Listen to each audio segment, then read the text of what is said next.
Tradition is a review process that allows community members to work together to preserve the qualities and unique character that make Lake Forest a special community. The City of Lake Forest is committed to conducting open and democratic meetings, and to achieve that goal, meeting procedures have been adopted by the Commission, and a copy of the procedures is available at the back of the room on each agenda. As always, it's the intent of the Commission to help manage the development and growth of the City of Lake Forest with a keen sense of preserving the historic structures and open space in the city for all its present and future residents. Our goal is to move each petition before us tonight through the review process as quickly as possible while balancing the interests of the petitioners, neighboring property owners, and the larger community. We'll start this evening, as we always do, with an introduction of the commissioners. I'm John Travers. Kurt Pairitz. Jim Preschlack. Robert Alfe. And we do not have any minutes for review or approval this evening, so our first agenda item is a presentation by the Lake Forest Preservation Foundation. It's a review of the 2014 Annual Preservation Award winners. So, I'm Steve Douglas of the Lake Forest Preservation Foundation, and I'm joined by our Executive Director, Marcy Kerr, tonight. Thanks for inviting us to recap the 2014 Preservation Foundation Awards. This year we have awards in all 5 categories shown here. Let's begin with preservation. Preservation focuses on the maintenance and repair of existing historic materials and the retention of a property's form as it evolves over time. This is the act or process of applying measures necessary to sustain the existing form, integrity, and materials of an historic property. At 1522 Estate Lane, Brian and Joan Maxwell have preserved the original dovecotes of David Adler's 1923 Albert Lasker estate. The owners have also recently completed a complete renovation of the interior and an addition to the existing home. At 965 Castlegate Court, Cheryl and Bill Killam have preserved their 1930 colonial revival home, maintaining its original character and beauty outside while modernizing the interior to suit 21st century living. The original architect is unknown, but Stanley Anderson remodeled the home in 1941. The facades are a combination of brick and Lannon stone. Note how the brick coursing moves out of the wall plane, giving the masonry walls more depth and texture, similar to the adjacent Lannon stone. Next, we had one Reconstruction Award.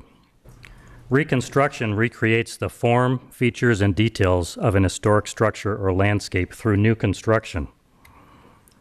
The First Presbyterian Church of Lake Forest owns the residence at 750 North Sheridan Road, adjacent to the church.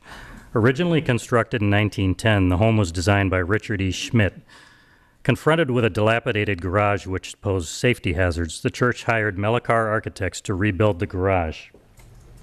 Original windows were reused where possible, and the stucco walls with articulation above the garage doors, the wood shingle roof and eave construction to mimic thatch, and the design of the garage doors are all derived from the original structure. This year we also had one Infill Award. Infill is new construction that demonstrates exemplary contextual compatibility in an already established neighborhood. At 276 Rose Terrace, Sandy and John Sacco wanted a house in the style of Harry Lindbergh. Speaking of Harry Lindbergh, note the pattern of the brickwork in the gable portion of this facade. We'll get back to that in a moment. Here, Scott Stratiff created a handsome brick design with a country house feel and French influences evident in the window proportions. The house is balanced and solid and serves to anchor the western end of Rose Terrace the way Stanley Anderson's design at 307 Rose Terrace does at the east end of the same block. Next, let's look at restoration. Restoration is undertaken to accurately depict the form, features, and character of a property as it appeared at a particular period of time in its history by means of the removal of features from other periods in its history and reconstruction of missing features from the restoration period. 815 Barbary Lane was built in 1927, probably designed by Edwin Hill Clark. Owners Bridget and John Doheny retained John Krasnodebski of Landmark Development to renovate the interior of the home and to restore elements of the exterior. In particular, the low masonry walls flanking the entrance were rebuilt, and all the original shutters on the home were restored. But what really convinced the jurors that this home deserved a restoration award was what the owners did upon discovering an abandoned gas line leading to the existing electric light fixture above the front door. They installed a handsome gas fixture, restoring this missing historic feature and taking the entrance back to the time it was originally built. 55 North Mayflower was designed by Harry Lindbergh in 1916 for Clyde Carr. This is the entry facade, which, as you can see, may have provided the precedent for the handsome masonry work we saw a moment ago at 276 Rose Terrace. Here is the west facade, and now the east facade facing the lake. A second-floor balcony facing the lake is hard to discern in this photo as it lies in shadow, but here it is. The balcony's main structural supports began showing signs of failure in 2010, and the balusters supporting the railing were rotting away. Owners Barbara and Barry Carroll decided to restore the balcony, paying attention to every detail of the original design. Cantilevered steel supports inside the boxed beams were restored or replaced. A mill worker turned new cedar balusters on a lathe to match the originals perfectly. Mr. and Mrs. Carroll have had 3 daughters and a daughter-in-law throw wedding bouquets to wedding guests from this balcony, and they assured us that the balcony will now accommodate another century of bouquet tossings. In late 2011, Jim Opsitnik of Deerpath Hill Estates noticed that the stone pillars at the subdivision's Melody Road on Waukegan Road entrance were in dire need of repair. After unsuccessfully seeking help from the state of Illinois, he undertook the repairs himself in 2012, hiring this gentleman to complete the work.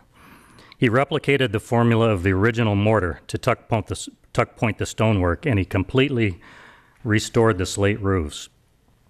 Deerpath Estates was developed in 1926 by Henry Turnbull, with 14 homes designed by Stanley Anderson, who also designed the Melody Road pillars and these main gates at Deerpath and King Muir Roads.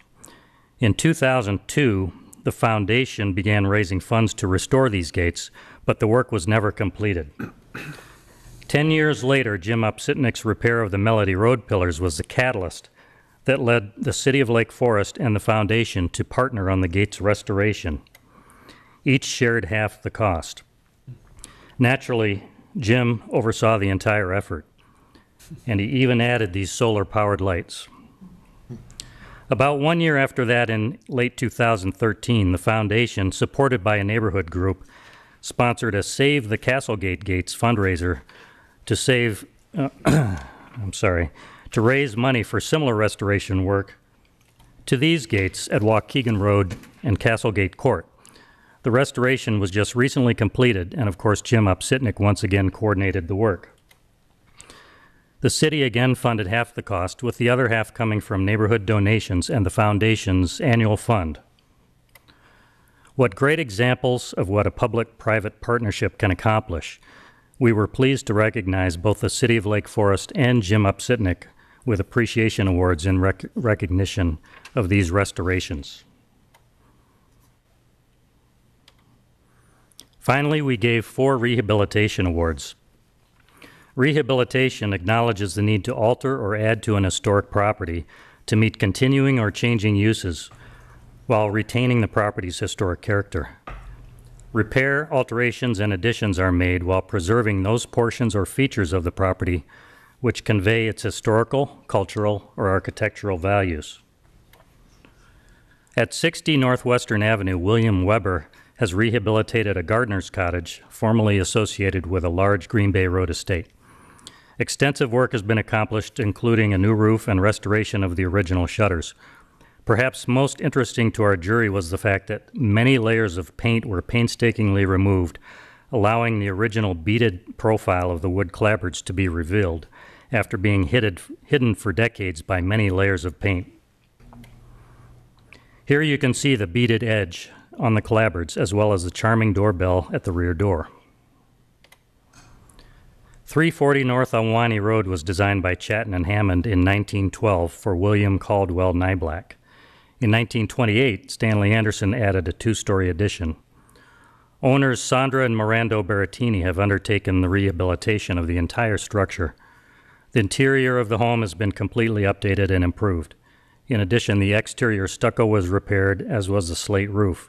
The landscaping was also restored. Interestingly, now the rear door, this originally was the front door facing Deerpath Road. The entrance was moved to the south when the property was subdivided years ago. Designed by Holabird and Roche, 941 East Westminster was built from 1889 to 1892 and was a wedding gift for Henry Nelson Tuttle and Fanny Farwell Tuttle, daughter of John V. Farwell. Around 1920, a west wing was added, probably designed by Edwin Hill Clark. Ingrid and Brian Brzezinski have owned the home since 1996 and remain its faithful and meticulous stewards, with their architect Stuart Cohen restoring the house and the gardens to 21st century standards while maintaining the original character has been a challenge, but also a huge success. Designed by New York architect Philip Lippincott Goodwin, the noble Brandon Judah Estate Manor House was built between 1925 and 1928 as part of a 40-acre Green Bay Road estate. The meticulously restored manor house is an outstanding example of French Renaissance revival style. The gardens are a primary example of 17th century French landscape design. Current owners Francesca and Liam Connell, with architect David Polton, have renovated the kitchen area, installed interior humidifiers to protect the historically significant wood paneling, and have embarked on numerous exterior renovations, including repair of all chimneys, all windows, restoration of courtyard elements, shown here, and including this fountain, and the installation of a pergola in keeping with original photographs. The masonry walls and limestone coping in the formal gardens and repair of landscaping is ongoing now. This is truly a labor of love and one which will likely continue for years to come, given the scope of all the work involved. With all they have already accomplished, we could have easily recognized the Connells for preservation, restoration, reconstruction, in addition to the award for rehabilitation which they received. Thanks for having us. Thanks for your support of the foundation, and most of all, we appreciate everything the Commission does to enforce the ordinance and to encourage historic preservation in Lake Forest. Thank you. Great stuff. All right, our first petition is a residential petition. It's a consideration of a request for a certificate of appropriateness approving demolition of an existing residence at 8 North Ahwahnee Road and approving a replacement residence site plan and landscaping. I'll ask the commission members if anyone has any conflict on this, and that's good because we only got 4 of us. So if anybody had a conflict, we'd be done. So come on up and tell us what you got. They start? Okay. Well, good evening. I'm Diana Melikar of Melikar Architects, and I also have tonight Glenn Christensen of Manhart Consulting is with us, the landscape architect. Our client, Marty Schorsch, also wanted to be here, but his daughter is graduating from high school, so I'm going to pinch hit. Okay. So this is an image of the existing residence slated for demolition. The structural conditions report indicates that there are numerous deficiencies with the existing home and garage. These include dangerous framing conditions, a substandard foundation that is seriously compromised, and pervasive violations of the building codes. In addition, due to its split-level building configuration, the home has experienced repeated water damage and flooding, and it exhibits mold growth.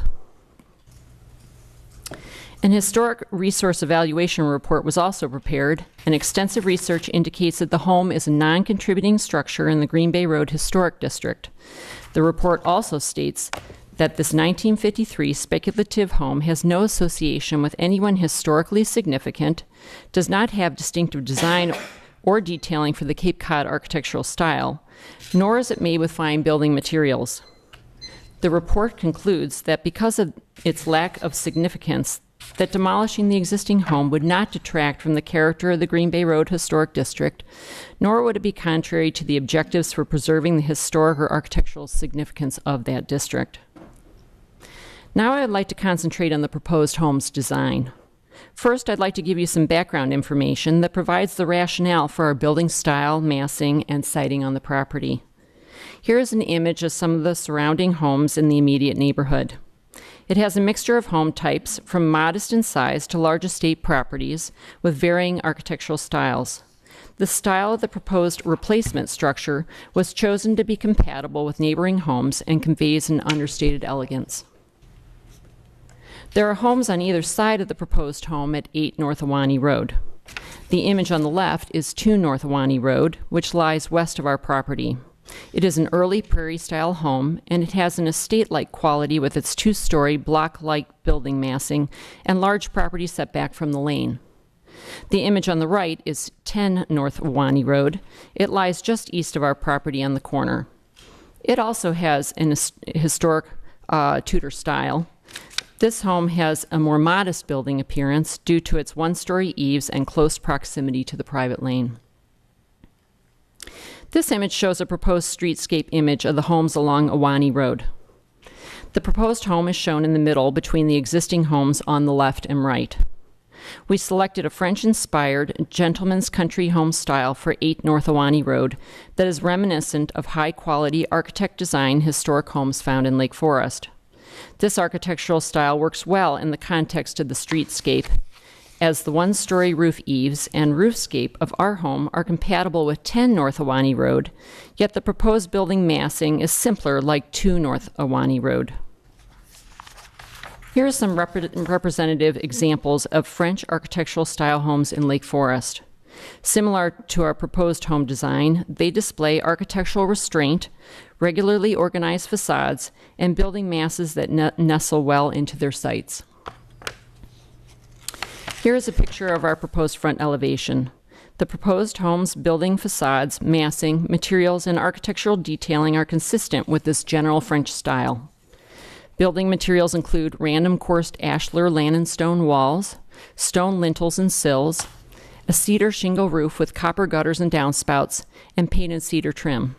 Windows are simulated divided light aluminum-clad wood. This image serves as the inspiration for the front door surround. Similar to this picture, an elegant limestone carving will provide added detail and interest to the stained wood paneled front door of the new home. Now I will address the proposed building massing. The proposed home's building mass is de-emphasized by utilizing 1-story walls and simple roof forms with dormers. The height of the proposed roof, at approximately 30 feet to the main building ridge, is significantly lower than the 40-foot building height allowed per the building codes. To establish hierarchy of building massing of the proposed home, the garage wing is even lower at 24 feet to the roof ridge. Building massing is further articulated at the garage wing as there are pavilion-like terminations at either end. The image above is the east facade. You can see that the southern pavilion on the left terminates the garage wing. The image below shows the west facade. Here, the northern pavilion of the garage wing, as seen in the center, demarcates the service entry. Because the proposed home is situated on the north side of the lane, the home's main family rooms are oriented to the north toward the private forested rear yard. Therefore, it is important to maintain unobstructed, open views and as much fenestration as possible facing this rear yard to avoid dark, glare-filled interior living spaces. The garage is intentionally pulled forward on the lot to avoid obstructing important western lighting conditions for the most lived-in rooms in the house, and to avoid blocking panoramic views from the major living spaces of the home to the forest beyond. As you can see in this image, the rear elevation, as seen above, has much more first-floor fenestration for living spaces than the south-facing front elevation as seen below. Now I will address the siting of the home on its property. As you can see in this image, a large portion of the existing home, shown in red, lies outside the allowable building envelope that is shown within the blue dashed outline. Trees have grown within the building envelope and adjacent to the existing home since it was constructed 60 years ago. Our goal is to maintain as many trees as possible on the lot. However, it is unrealistic to retain the existing tree footprint. The yellow hatched area in this diagram indicates the only land within the allowable building envelope that is not impacted by the trees.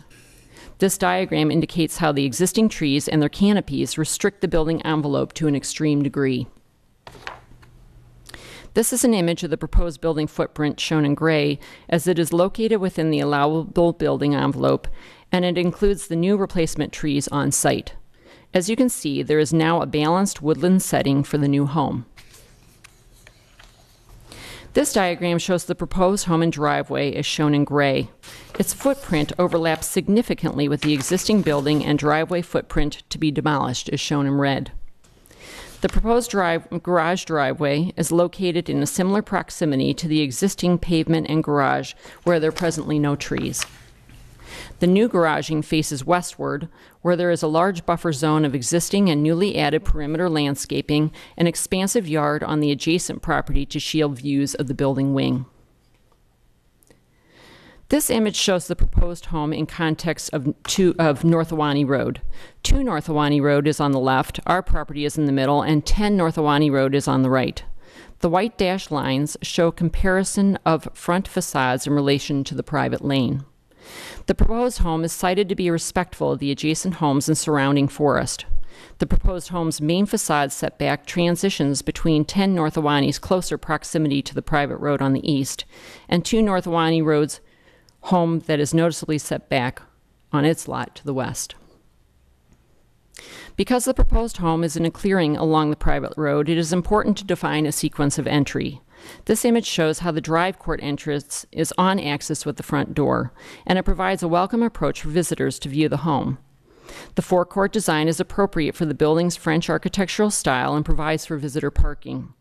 Similar to the precedent image in the far right corner, the forecourt also visually connects the subordinated garage wing with the more predominant main body of the home. As the home's front facade is symmetrical and balanced, the proposed landscape design also reflects that organization.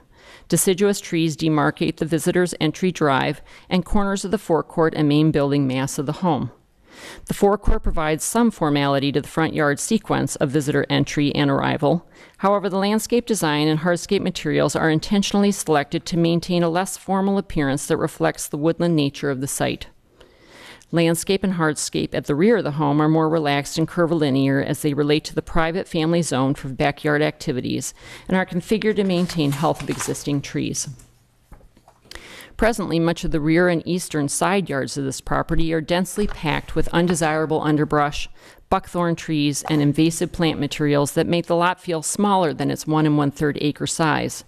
This undergrowth will be selectively removed to promote the reintroduction of native plant species and to extend the visibility on the property while maintaining vegetative screening for the neighboring properties. The proposed site plan will maintain the natural site drainage and water flow as much as possible on the property. Where possible, driveway and hardscape materials have been selected to provide adequate porosity or impede water runoff. This concludes our presentation, and we'd be glad to answer questions. Thank you for your consideration. All right, thank you very much. And do we have a staff report on this item? Thank you, Chairman Pairitz. Not much to add. That was a comprehensive presentation. I do want to note that I believe this is the third design that the property owner actually presented to the city. It was a challenging lot. The owner actually changed architects as he went through the study process. So what you see today is really an evolution and very different from where this project started. With respect to the demolition, you do have both a structural report and a report from Susan Benjamin Consultants in your packet. In the opinion of staff, the demolition criteria are satisfied. Certainly this is a wooded lot. The city arborist has been involved. Not only are there significant trees, but because it is a lot in depth without frontage on a public street, you have 50-foot setbacks all around. So you really do have a very small, restricted building pad. The city arborist certainly regrets the loss of some significant trees, but feels that those trees that will remain can be adequately protected, may require both a pre- and a post-construction maintenance plan. The other significant challenge of this property will be construction traffic, staging. Again, it is a tight private lane. The city doesn't have control over that private lane, but we certainly would encourage the owner of this property to work with the other owners on the street to talk through a maintenance, a driveway repair plan, but that is not something the city can require.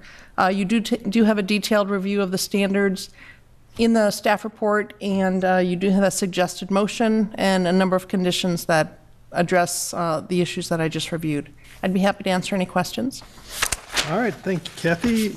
Do we have any questions for either the presenter or the staff? I have one question, if I may. Sure, please. I noted that we did not appear to have impervious surface calculations in our package. And I was wondering if you could characterize what the change in the impervious surface is likely to be. It's a two-part question, number one. And then number two, the staff is proposing a provision that would require you to maintain the existing grades on the site. Maintain the existing grades on the site to the extent possible. And I was just wondering if, given the change in impervious surface area, whether that's something you're comfortable with. Okay. Well, Glenn may be able to address the site drainage situation with the grades a little more, but what we were trying to do in this was, you can see that the red footprint, and it's hard because the city it's red on the computer here, but the house, the existing house, is that darker hatched area with the garage and then the driveway that loops around and creates that sort of horseshoe. And so what we're trying to do, when we looked at the actual area of the new house versus the area of the old house in the driveway, the new house is bigger in footprint, but we were, and I don't have those exact calculations, but we were trying to match sort of area for area and say, well, if we take that, if we take where the garage is and locate it and we move the driveway down, those are all, they're kind of overlapping in the amount, but I don't have the exact calculations. So. And so the second part of my question was, given what it is, are you comfortable with the provision that the grade will remain the same as it is now? Hi, my name is Glenn Christensen. I'm Senior Planner and Landscape Architect with Manhart Consulting. We help with the site planning and the landscape architecture on the project and the submittal. I guess to answer your first question on impervious surface, the existing impervious on site is just a little bit under 24% of the site is impervious. The project as proposed will be at a little bit over 26%, so it's just it is a minor change. As far as the drainage, we'd like to keep the drainage intact that exists on the site right now as to direction and location. It is mainly a forested site, and there is a lot of infiltration of the drainage on the site. There isn't any storm sewer that actually works for the site, and we'll try to maintain that as well. So, thank you. Thanks. Other questions for the petitioner or for the staff? Well done presentation. Usually we have more questions, but I think this was quite thorough. So I'll ask if there's any public comment on this agenda item.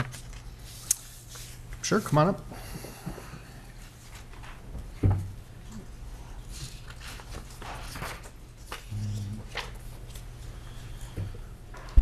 Good evening. I'm Peggy Vignacchi. I live at 1 North Ahwahnee Road, which is at the far west end of this private lane. I just have a few questions for the petitioner and comments regarding the proposed structure. My first comment is the siting of the replacement structure. Because the height of the new home is nearly twice the existing home and taller than the two adjacent homes, and larger, obviously, in mass than the existing home, I think the placing of the home closer to the private lane is going to make the entire structure seem even more massive than it looks from the proposed streetscape. This is a small private lane with only 4 homes on it, a narrow single-lane tree-lined street with a tree canopy. I think moving the proposed structure further north, which would be further back on its site, would be possible based on the siding and the setbacks, and it would keep this appearance more in line with the other two homes to the west. Additionally, I was curious what the finished floor elevation is of the replacement structure. I don't see it on the plans. And based on that, I know you talked about the existing contours trying to be maintained, but if the finished floor is of the existing home, assuming that maybe that's the same finished floor of the new home, then the east edge of the new home would be approximately 5 feet taller or higher than the existing grade there. So I don't know what the proposal is to have an exposed foundation or to fill, and then that brings up the question of the drainage and the site contour. So I don't know if that's been specifically addressed in the plans. And then obviously if you have exposed foundation, then I presume there would be a recalculation of bulk or something. And then I was also curious about the impervious surface area, because it clearly shows that there's more area. As I mentioned earlier, the tree removal also, I think that possibly some of those significantly larger trees in the front could be saved if the home does get moved further back, because the ones that are being proposed to be removed right now would already be removed even if you moved the home further back. Additionally, we are concerned about repair and replacement of the asphalt driveway. And then tie-in of the existing sewer. I know that it runs through the back, and I think it ties in the homes to the west. The home also, as I mentioned earlier, appears to be quite massive. I know that the second story is a 9-foot ceiling height, and I would propose that possibly only an 8-foot ceiling height would help reduce that massing of that structure. Construction staging and access is clearly a concern for us. As I mentioned earlier, it's a narrow one-lane street, and I propose that a written plan be submitted so that we have ample egress for those of us living to the west of that structure. I think that's it. I think it's a nicely designed building, but I do feel that the home still has some major concerns that should be addressed before the petition can be approved. All right, thank you very much. One quick clarification to your question. Were your questions about the asphalt driveway, the driveway on the property or the private lane? No, the private lane. Thank you. All right, is there any other public comment? Please come on up.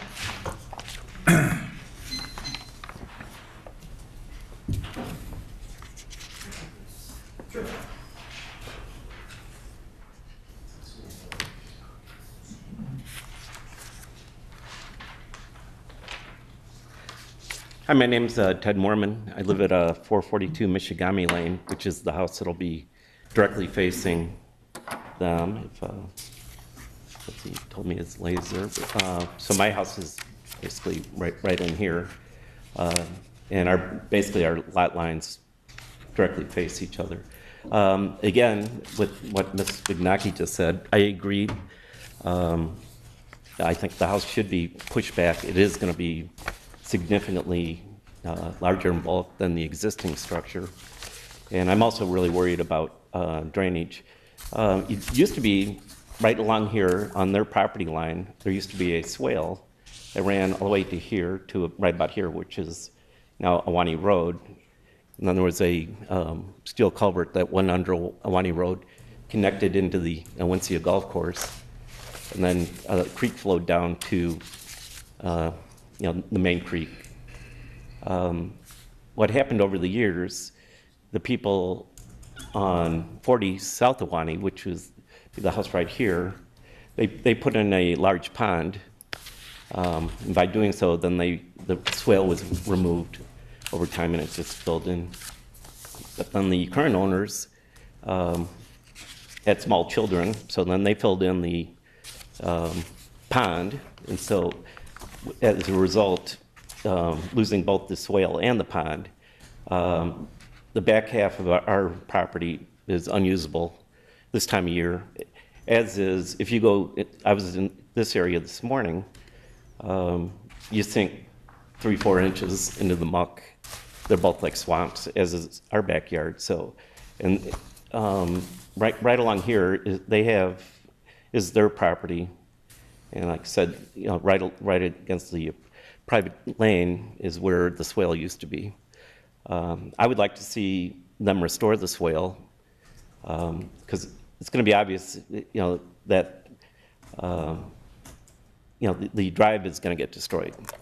And if we're ever going to, take care of the drainage issues, this is, the time to do it. Like I said, also, in the summer, this time of year, there's really no problem. We really can't see them, but it's only because of the thick buckthorn that we have, between us as a buffer. In the winter, we used to see the Stanley's house. We could look in all their windows, and they could look in ours. And, but now, basically, their house is going to be overlooking ours, and so for those reasons, I don't see why we can't move the property or the proposed structure back rather than have it as an imposing structure. And just as a point of reference, the house at 345 Ahwahnee had the exact same issue, and the house at 381, which was my mother-in-law's, they moved their house right up to the front of the property line because they wanted a big backyard. And now that's the most imposing house on Ahwahnee Road. It's not the best house, but it's the one sitting closest to the street. And so, I hate to see it happen again. So I think it's a nice looking house. I think the roof line could be a little bit lower, could be pushed further back. And like I said, I think they have to address the drainage. If you went out there today, you can't walk back there, without having your mucklucks. And same thing with our backyard, which, because the swale has been removed over time. Any questions? And thank you for your laser. So. All right, thank you. Any other public testimony on this agenda item? All right, well, thank you for that. We are in this town all familiar with the water problems, and we just had 4 inches of rain, I think about 3 weeks ago, and I get a little standing water in my backyard too that I complain about. So we're sensitive to that. It is not something that's in our purview for the Historic Preservation Commission, so we always recommend that the staff make sure that they deal with that per their ordinance. And I think that the condition that was intended by the not changing the existing grades was in fact the kind of condition that gets imposed because the city ordinance requires that we don't change grades at property lines, and also they're trying to preserve trees here. So, but I think that there's a couple of questions that come out of the last two public testimony comments that bear some explanation. So I was wondering if maybe the gentleman from Manhard could answer a couple things. First of all, please come on up and I'll ask you a couple questions, and we can just see if we can work through it. So impervious calculation, I think that the reason why the impervious calculation hasn't changed very much is because of the crushed gravel driveway. That's one of the elements that help you with your impervious calculation. Is that a correct statement? Well, all the driveway, the walks, and all the patios are included in the impervious. They are, even though they're crushed gravel? Yes. So the area just hasn't really changed that much from one plan to another. Okay, Right. thank you. I wanted to make sure that was the case. And Kathy, well, I'm not going to let you quite go yet, but I want to ask a question for the staff with respect to the driveway.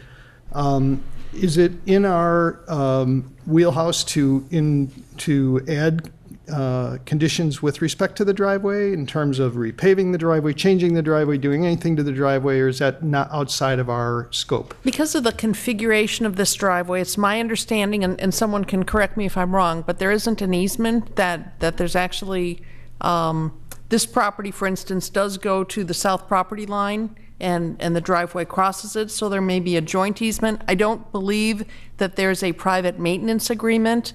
The city can't direct how neighbors work together or don't work together. We certainly would encourage, but because there is no involvement of the city in any type of agreement at all, we really don't have any say. So, We certainly, as part of construction, could require a staging plan, a vehicle access plan, could require that, if necessary, vehicles park off-site and workers be shuttled to the site, so we can control use, and we can certainly assure that it remain open for public safety reasons. And how about imposing a condition that would require to be in good serviceable condition at the end of the construction, similar to the condition, at least as good as the condition at the start of construction?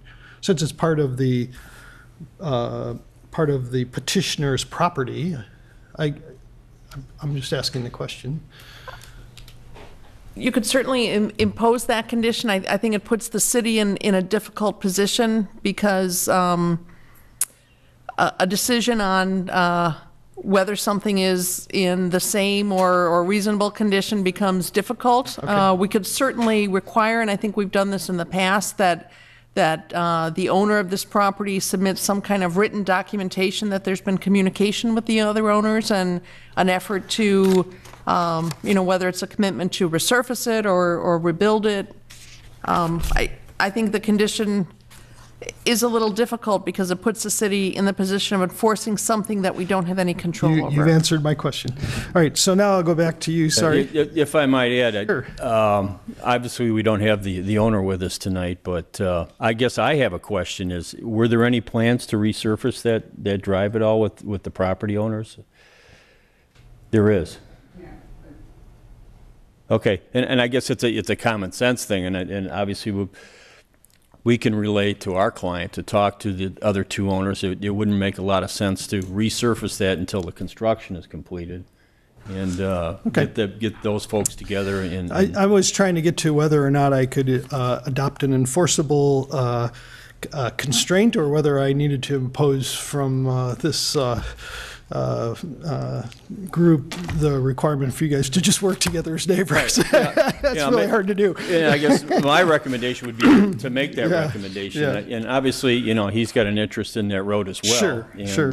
I think that this, knowing our client, I think this can be worked out. Let me ask you from an engineering standpoint about the grade question. So it's a rather lengthy house, not so much different than the existing house, but rather lengthy. And so we've got these existing grades that are shown on the topo. And I know it might be shooting from the hip, but if you could just address the issue about the relative height of the first floor of this house. And I'm looking at the existing topo here. It shows the existing residence first floor. I even have a pair of glasses on and I can't read it. 865 feet, is that what it is? Yeah, if I may, I mean, there's a contour line right here is 681. Okay. And then you have 682 and 683 kind of run through the house. And actually on the far side over here is 684. So there's really a 3-foot drop across here. And we were just talking a little bit. We haven't finalized any plans, but our thought was that the finished floor is going to be somewhere around 682, which would be the center contour right here. So we're only anticipating maybe exposed foundation. You really only want about 6 inches. We'll probably slope a little bit off of that, but we don't see any drastic exposure of the foundation. And as you move from the front door to the front of the garage, or I would call it the south wall of the garage, I think that's right. Right here. Would you expect that this an exposed? That's I think the area of concern, and frankly, I'm mostly concerned with the front of the building, the south elevation of the building from the road to, and I think that the question about bulk and imposition on the street is in our purview, and that's something that we want to make sure we get right. So I'm wondering, it looks like there's an opportunity, maybe or maybe not, to lower the garage relative to the first floor of the laundry room. Maybe it's already lower. It looks like it's already 8 inches lower or something like that, there's a step there. And so I'm wondering about that relationship and how, if the house is drawn that way, or if the garage would actually be lower. Maybe Diana, it's dropped down. Yeah. So would we see an exposed foundation condition at the face of the? Yes, right there. I wouldn't think so. We have a hedge that runs along here. Might add that the architecture was done to really kind of accent the architecture, kind of the form of the architecture. Might also add it in the landscape plan. I don't know if we can switch over to that or not. But we've got, I think, 6 brand-new deciduous trees that'll be, 3 and 4 inches big. And I think going down the driveway, I think that'll break up that line and break up the mass of that building. I might add also that the existing garage is about 10 to 15 feet south of the proposed garage right now. Okay. And we're just, by having the house in this location, that we're saving a lot of the forested area in the back here. Now, granted, we're taking some trees out here in front, but this would keep the integrity of most of the site by the location. Yeah. Hey, Kathy, I had a question for you, since it sounds like there was a swap out of architects in this, and if you could maybe just comment on the other plans that you worked through with the first architect in terms of the siting and the positioning of the main structure. Was there any deviation from this site, or was this the preferred site from a optimal reuse and saving of trees? And if you could just walk us through that a little bit, I think Sure. would be helpful. There was some earlier discussion about locating the house further back on the site. The city arborist felt that because of the amount of activity, construction activity that's going to occur on the site, if you push the house back, you will certainly impact some trees to the north of the house, but you will also very likely still lose, if not at the beginning, then in the 3 to 5 years following construction, that you would still lose most of those same trees in front of the house, to the south of the house. The arborist did look at that carefully. I think in the end, this siting seemed to follow along the lines of the existing footprint and hardscape, and seemed to balance, with replantings in the front, seemed to balance the backyard as well. Can you put the, I think it's the relative siting of the 3 homes in a row. There was a nice slide of that. I mean, yeah. Yeah, that's good. This one's fine.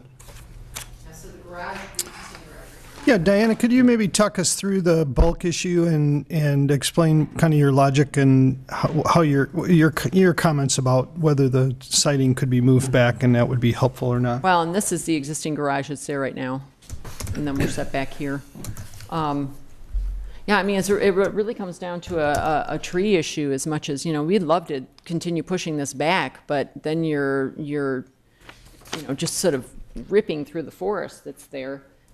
The other thing that we took into account too was that the elevation, the front elevation that we have, when you're looking at this, you're looking at it flat on, and I was debating, usually I build a model, but you're looking at this as flat on, so you've got a 12-foot wall height here, and then, that's sloping back, so at this point here, you're, 13 to 14 feet back from the front wall facade here, so it's not like it's, and we would have preferred actually in that French style, Jen, if you go to those sort of precedents, if you start getting any lower than, let's say, this roof here and the amount of space here, you start getting in that sort of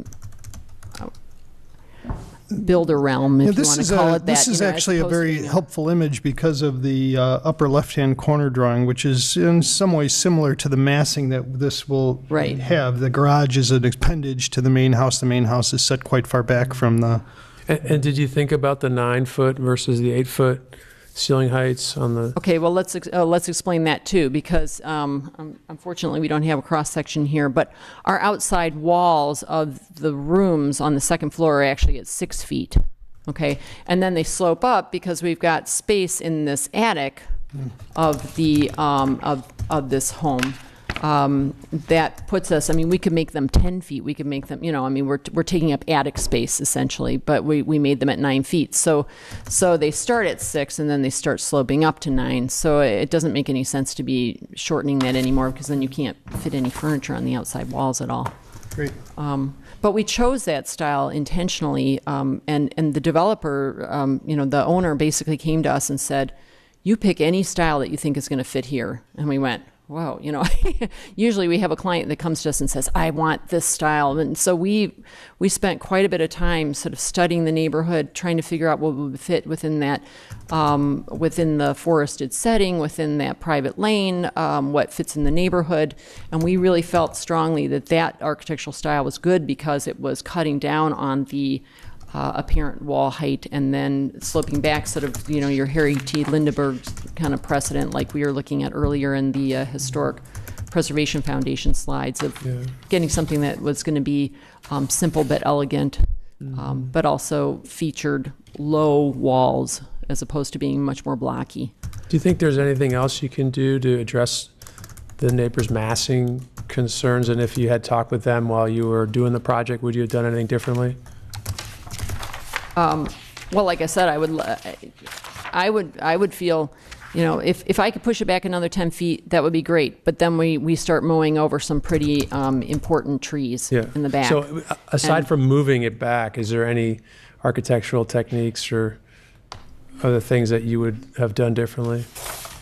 I don't think so. We looked at, I would say, internally in our office, we probably looked at about 15 different floor plans before we zeroed in on this one in order to get the siting right, you know, in block form or whatever, but they were pretty sophisticated in the amount of evolution to the point where we got here to make it a very livable house, but also to pull the main building massing back.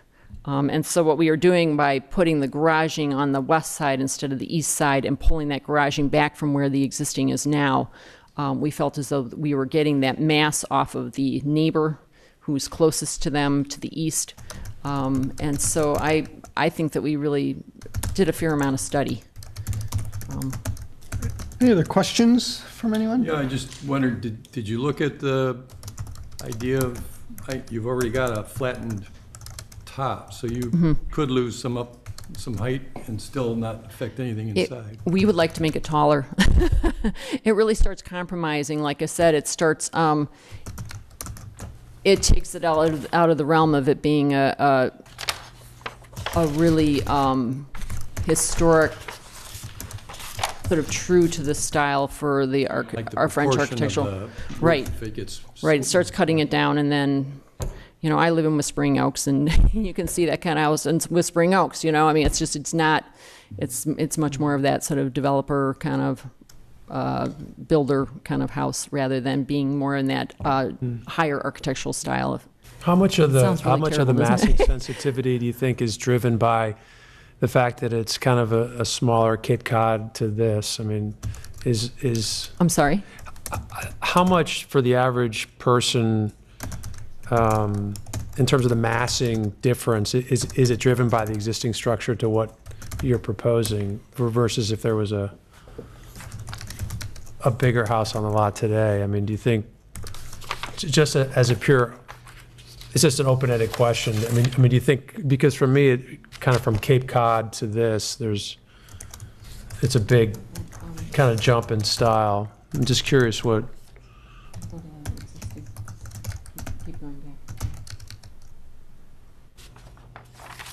Okay, so the question, are you questioning Well, I mean, from a Cape Cod I think we've to the heard French? concerns about massing on the lot. I'm just wondering how much do you think it's due to, you know, kind of before and after, what's on it today versus what you've designed versus just what you kind of purely designed.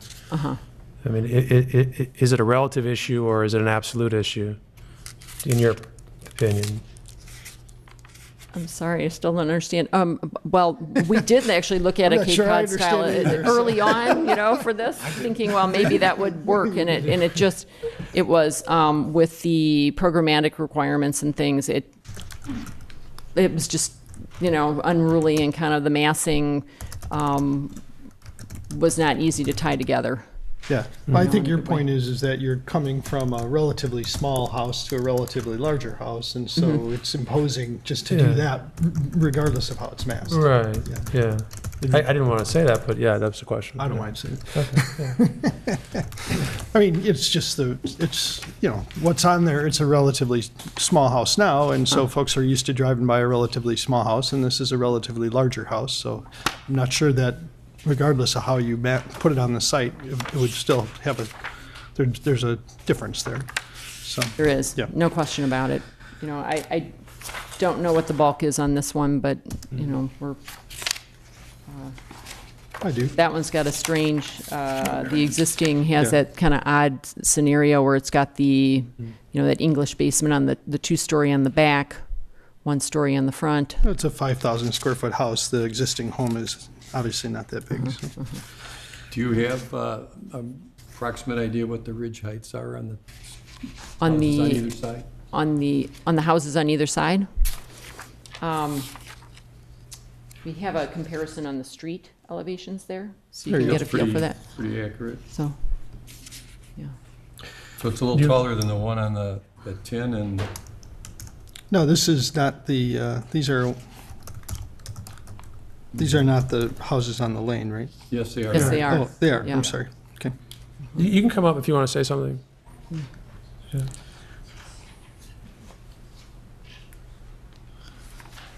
That's my job. Sorry. You You can come up if you want. Thank you. My comment was, how are you able to do a comparison like this, and how are you able to talk about the eastern edge when it hasn't even been determined at what height you will site the structure? It was said earlier that they're not sure exactly what finished floor elevation will be. And my comment that I made earlier was that the finished floor elevation of the existing building, I believe, is 685.71, and the existing contour on the far east edge of the building is 681. That's 4.71 feet. That's a huge difference. Okay. And so it was mentioned that possibly the structure would be at a different elevation. But it's hard to have all this discussion and have comparisons when it hasn't been determined what the finished floor elevation will be. I'm sensitive to the issue from the relative bulk question. However, I live on a street that goes from one end to the other. There's a 6-foot change over probably a distance that's very similar to this. To the naked eye, you can't see that 6-foot change because it happens so subtly over the length of the duration. So we're thinking about it as from a relative point of view. 3 feet on this in this elevation is a relative dimension, whether that house is 3 feet higher or lower. I'm trusting that, per the conversation we just had from Manhard, that this is relatively shown correctly within a foot or two of the first floor height. He's nodding his head. So we're considering it that way. We know that there's an engineering study that has to be completed with the city with respect to how they minimize the stormwater impact of any new house on adjacent neighbors' houses. So we're also sensitive to the fact that they're trying to maintain grades on the existing lot as much as they can. So from a relative point of view, we certainly wouldn't impose an obligation on these guys to lower the first floor of the house, for example, because that's an engineering exercise for us, and we understand the bulk of the house with enough specificity to understand how it'll impose itself or not impose itself on the other neighbors. Now, I do think that the comments that the architect had with respect to the bulk of the house are relevant, because we see this all the time. The drawings that are presented to us are in 2 dimensions. They're not in 3 dimensions. Sometimes we send folks back for more information. They come up with perspective drawings. They show it to us, and it looks completely different. You know, this is a house that's already within the allowable setback. And the main body of the house is quite far back from that. The only part of the house that is on the setback line is the garage. And if we go to the east elevation of the garage, and I'll ask you, Diana, if you could change that. Thank you. Thanks.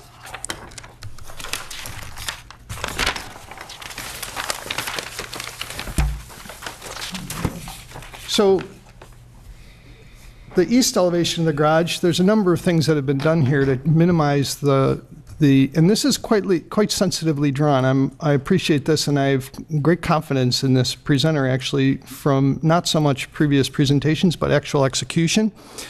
And I can see how they've already gone about trying to minimize bulk on this. The fact that this gable is the wing doesn't just go straight back, but the gable is actually articulated so that it reduces the overall bulk of this appendage, if you will, on the east side. I'm not sure if you can follow what I'm talking about, but that gable line that comes on the right side, the plane of the wall is slightly in front of the other plane. That's all designed to minimize the impact of this appendage coming off the front of the house. The roof edge itself comes back instead of just ending in a flat gable. So it's all consistent with the style of the architecture, but it helps diminish the bulk of that garage from the road. So it's not a concern that I had looking at the drawings or the property, but I'm glad that the neighbors have come out and given us those concerns so that we could not only consider them ourselves here, but also expose the architect and the owner to those concerns, because I think that if there was an opportunity to do some further bulk reduction, whether it's by sliding the house back a little bit, by treating the landscape differently, by thinking about the garage in a slightly different manner, I'm not sure what it is, we'd certainly be supportive of those kinds of considerations. So also one thing that Jim mentioned, and we're always hopeful that petitioners will show up with neighbors in tow that love their properties. We always like to see that, and that makes our job a lot easier. It keeps us from having meetings that are as long as this on one item, because we hate to act without consensus among particularly immediate neighbors. That's not always possible. It's not our job to arrange for those parlays, but I'll mention it in any event, and I think that there's some further conversations for you folks to have on the portions of this petition that we don't have any purview of, which is particularly the driveway, I guess. Sorry for the soliloquy. I'll ask if anybody else has any considerations or comments, questions? I have considerations. Please, talk. In terms of consideration, taking account of the comments from neighbors, I'd like to point out a couple, if I may, real briefly, of the proposed conditions for approval, which staff has very sensitively devised, and I hope that they might provide some reassurance to you. One of the conditions of approval which is being proposed by the staff is that, as I mentioned before, the existing grades on the site must be maintained to the extent possible, with only changes necessary to accommodate proper damage and good engineering practices. And another condition of approval being recommended by city staff is that prior to the issuance of a building permit, a material staging and construction vehicle parking plan must be submitted to the city for review and will be subject to city approval in an effort to minimize and manage impacts on the private driveway during construction. The petitioner is made responsible for coordinating with the other residents on the private driveway with respect to access and repair or replacement of the driveway during and after construction. So those, I think city staff perhaps was anticipating some of the concerns expressed here, and those are being recommended as conditions to approval. I have some comments. Just taking a step back, we're always charged with trying to balance the property rights of the owners and also the neighbors, and then the character of the cityscape and the town. And I don't know how you place weights on those. Every project is a bit different, but this one, seems to be very thoughtfully done in terms of the character. I'm very sensitive to the massing, and that kind of gets tied to the site selection. And it seems like the city and the engineers and the previous architect and the current architect have gone through that process to see that this would be the best place for it, all things considered, in terms of being able to construct a home that conforms to the bulk and the setback, and serves the needs of the family. And it sounds like the architect's done everything they can to try to limit the mass of the structure, barring the further setback of it. I think in terms of the existing structure, which we always like to start on, I think it's pretty straightforward. I think the conditions for demolition are met, so I'm fine with that. And, I wish the neighbors were a little bit happier and there was some interaction with the owner here or prior to the design.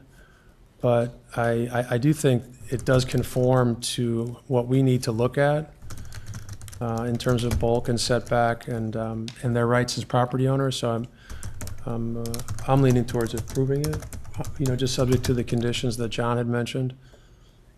Okay. Bob, any comments? No, I agree with it. Okay. Yes. Well, in that case, I'll ask if there's a motion. I'll make a motion if you wish. All right. Chairman Pairitz, I might offer one suggestion. I did hear some concern.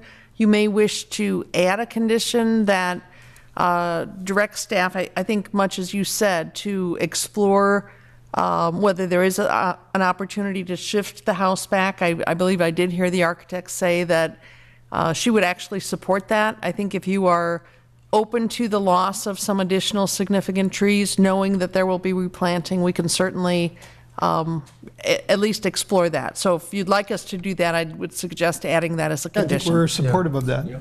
And that would be northward? Correct. Yes.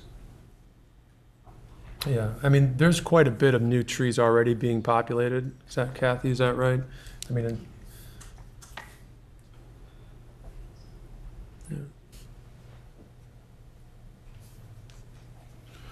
Should I give this a try, or Sure. should we talk about it more?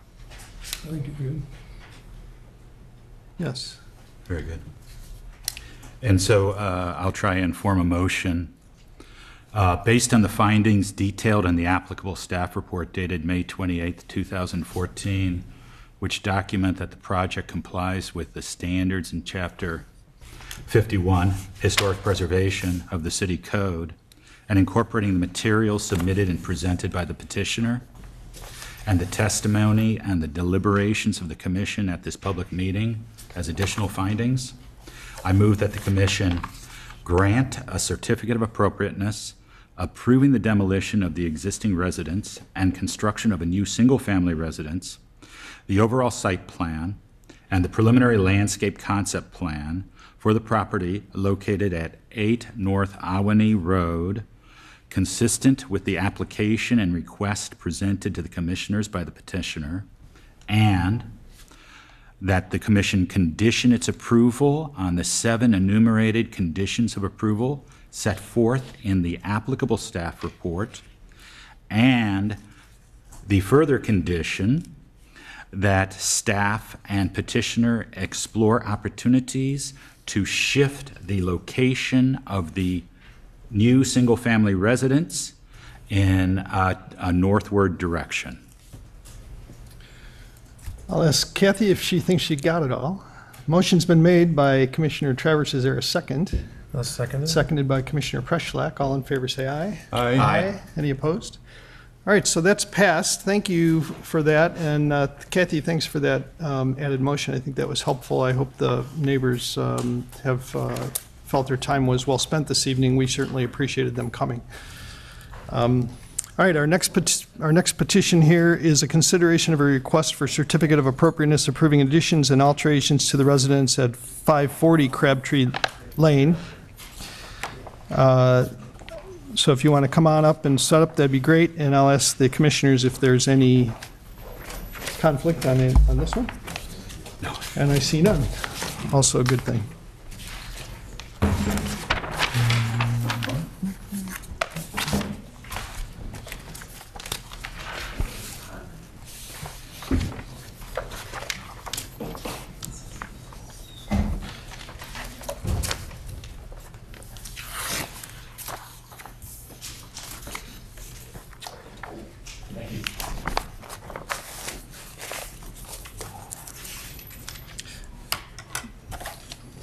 Kathy, what do I press to get this to switch over? Thank you. Pretty good.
Trying to just, okay.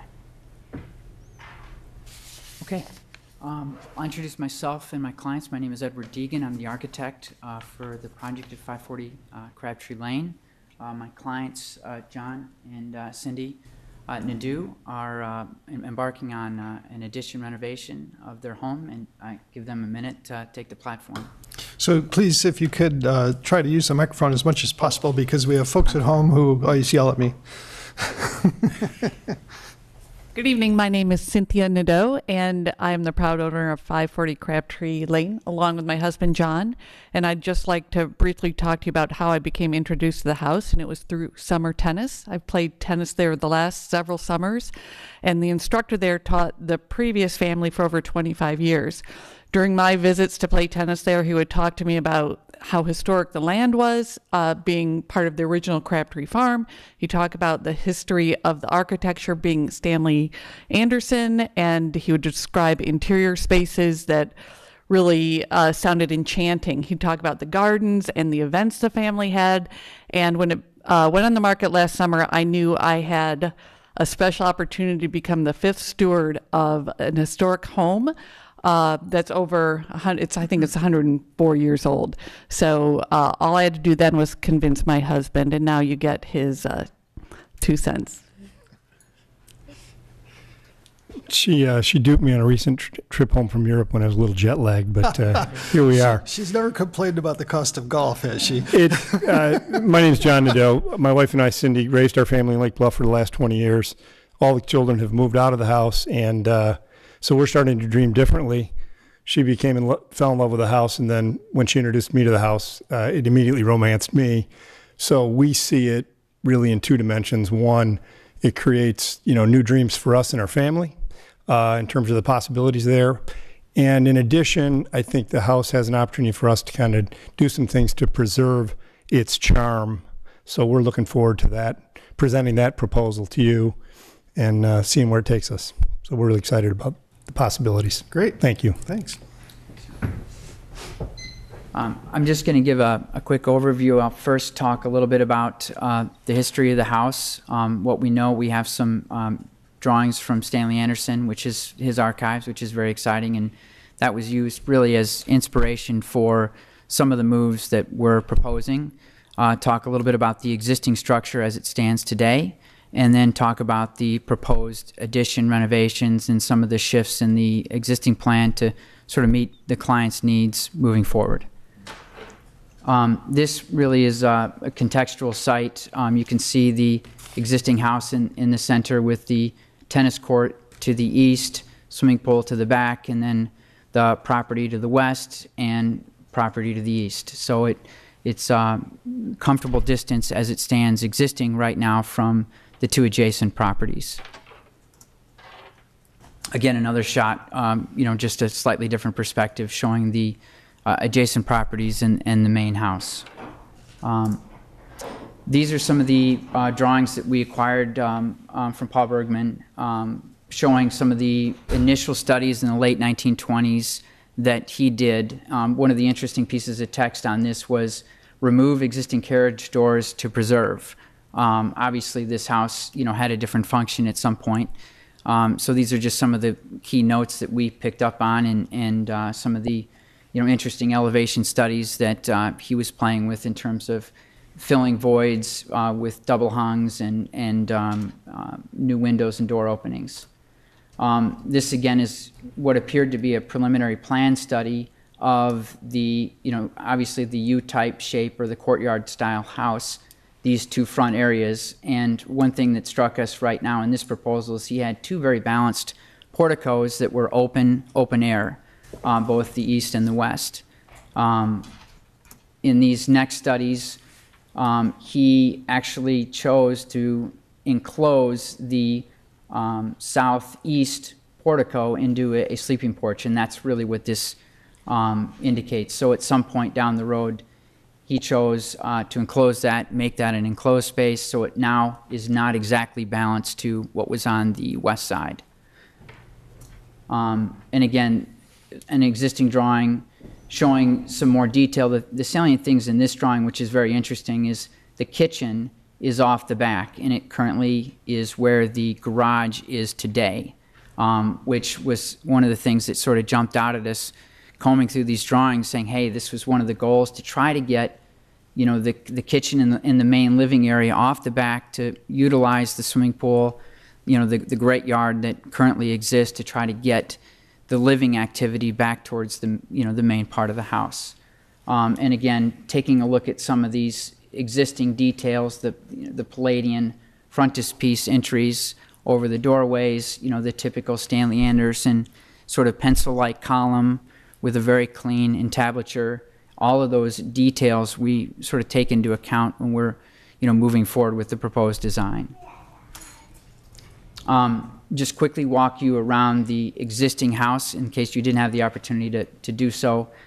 These were obviously taken in the wintertime, but this is, of course, is a picture of the great courtyard. At one point it did serve as a motor court. The existing dining room was actually the original garage in some of the early generations, which is again very interesting. And the front door currently exists on this left-hand side here, and there's an entryway into the current library today on the right-hand side. Again, the scale of the home, it's a 1.5 story at the very back, and everything else is a 1 story. So the scale is really nice, and with full landscape now, walking around it, you're really hard-pressed to get a sense of the scale of the home from the street.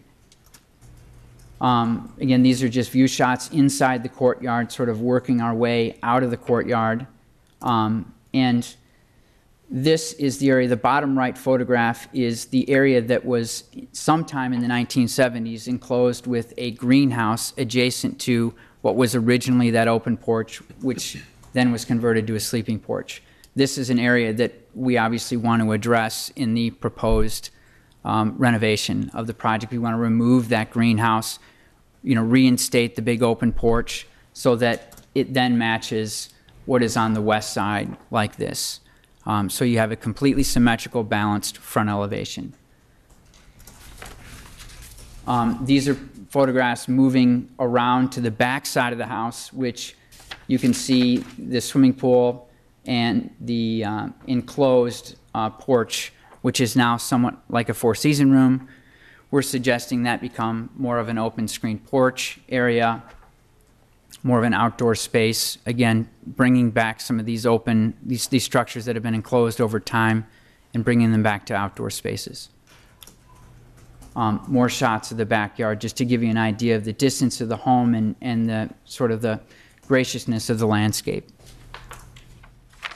This is the area where we're going to do the majority of the work. This is the west side. This is the existing garage door as it stands. If you remember some of the earlier drawings from Stanley Anderson, this is actually the location where the kitchen used to be. This is the sort of the back entrance off the driveway, which faces west. This is the current location of the kitchen as it stands today, which is very far removed from the great room and sort of the activity center of the home. This is on the left is the existing site plan. On the right is the proposed site plan. The three sort of subject areas that we're working on the exterior is obviously, bringing back the original front porch. We're suggesting a new front entry that's centered within the courtyard. And then, of course, the addition off the back, which brings the kitchen, mudroom, and garage breezeway off the back to maximize the exposure to the rear yard and the swimming pool. This is just a foundation plan just showing that, you know, the bulk of the work is happening off this back of the home. Existing plan of the first floor is on the left, proposed plan is on the right. Really the big moves, as I had pointed out, the kitchen located in the bottom left here. The dining room is staying where it is, just sort of walking you around. This is the garage, the great room, the sunroom. This is all mechanical, an existing library. And then this is a interesting layout for the master suite. They have the master bedroom here, and then this is all master bath. And then there's a small bedroom here at the bottom. The goal with the revised plan is to, starting at the same location, is to take the kitchen out of this area and make this more of a family room, guest suite, 2 bedrooms and a bathroom, maintain the dining room in its existing location, and then take the kitchen and shift it to the back of the house to maximize views to the back. Powder room, mud room, all those sorts of things are, you know, back of house things are put back into this area. We maintain the entry, this side entry, so that you have two ways to circulate. The great room is retained. We're opening up this back porch here, creating a new front entry, and then the library stays untouched. And then as you make your way around to the east wing of the house, we're shifting the very front part of it to become the guest suite. And then the back section, the southernmost part becomes the master suite with a bedroom, sitting room combination with a master bath, master closet, and then the opening up of that front porch to match the western front porch. This is a second floor / roof plan. We are doing no change currently to the 1.5 story area. This is just showing the roof addition for the garage and kitchen area. These are the elevations. The top portion is the existing, the bottom portion is the proposed. Again, this really just highlights the removal of the greenhouse structure next to the front porch, showing the bottom as the proposed to match identical to the left side, and then the new front entry. The key thing with the new front entry, we're using the same sort of intercolumnation that Stanley Anderson used for the columns, but we're not doing a gabled structure. We're doing a flat, low slope pitch roof so that it doesn't detract from the overall form of that structure. The west elevation, which is where the bulk of the work is happening, again, the top is the existing. You can see the existing garage, the existing back entry here, and then the entry into the kitchen. That gets removed. We're retaining the windows. We're removing this smaller awkward window here, and then we're proposing these 2 windows to remain existing. We're matching a third, adding a new casement window which matches the one that was in the kitchen, and then we have this smaller structure with an outdoor sort of gardening structure area, powder room, and then this is the breezeway. Again, to try to keep that roof pitch as low as possible to allow light into that outdoor space behind the garage. I'll just quickly move through these. This again is the existing rear elevation, the proposed rear elevation, the garage structure here, and then the opening up of this porch. And the west elevation, very minimal renovation work here. It's mostly windows. We're suggesting 2 new windows, and it's all based on the layout that's happening on the inside. And then I've just got some 3Ds so you can get an idea of, in perspective, what this will feel like. The upper portion is the existing house as it stands now, and this is the proposed, again, with the completely balanced front entry or front porticos, with the removal of the greenhouse structure. You can get an idea of how that's going to feel. And then the addition of the new front entry, which really has minimal impact on the courtyard as a whole. Give you a better idea of what that front entry is going to feel like. And then the west elevation, this is the existing and this is the proposed. They're exactly the same perspective. So you can see the trees we're planning on not touching, the extension of the garage, which will face directly west. So an actual elevation of that. And again, the the structure for this breezeway, we're going to be using the same pilasters that are being used as columns on the front of the house. So, in the same entablature, the same details. A rear elevation from the tennis court. The new front entry, again, just showing how it's not massive at all, but it allows some sort of covered entry before you enter the house.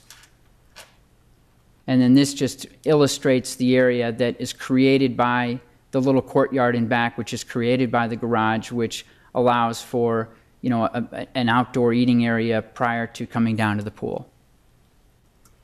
And then just an overall perspectival bird's eye view of the house, just really reinforcing the fact that what we're trying to do doesn't detriment the overall courtyard type of the home, and it's sort of complements the overall architecture and style.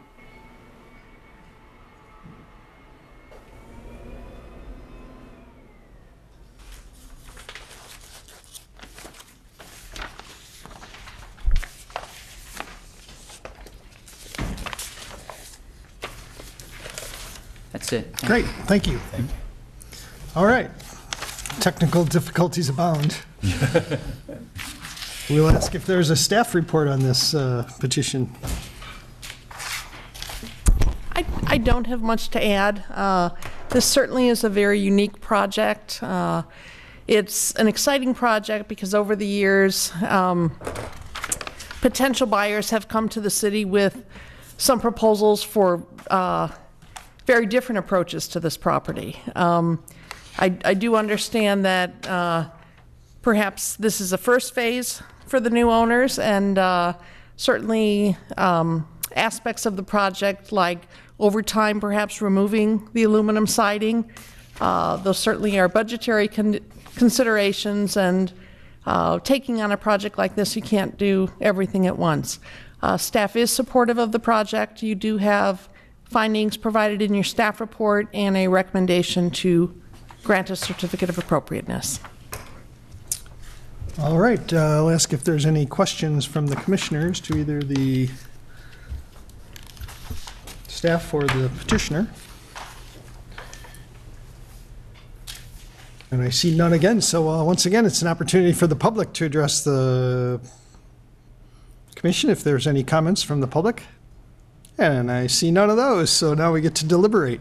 Well done. It's a very nice presentation. It's a wonderful house, and I'm particularly appreciative that you've been able to reach out to Paul Bergman and get some of the original drawings and understand the evolution that the house has already gone through. This is certainly a good representation of the kind of thing that we understand will continue to happen to these old historic homes in the city, and we are appreciative when people are understand the spirit with which they were originally constructed and already have gone through a number of changes. So it's interesting to see that you've done that homework. I'm appreciative of that. I think it's a great petition. I don't have any comments myself. How about you? You got a question or a comment or a deliberation for us, anyone? I had one comment. Please. Of no great moment, but nonetheless, I noted that the Historic Preservation,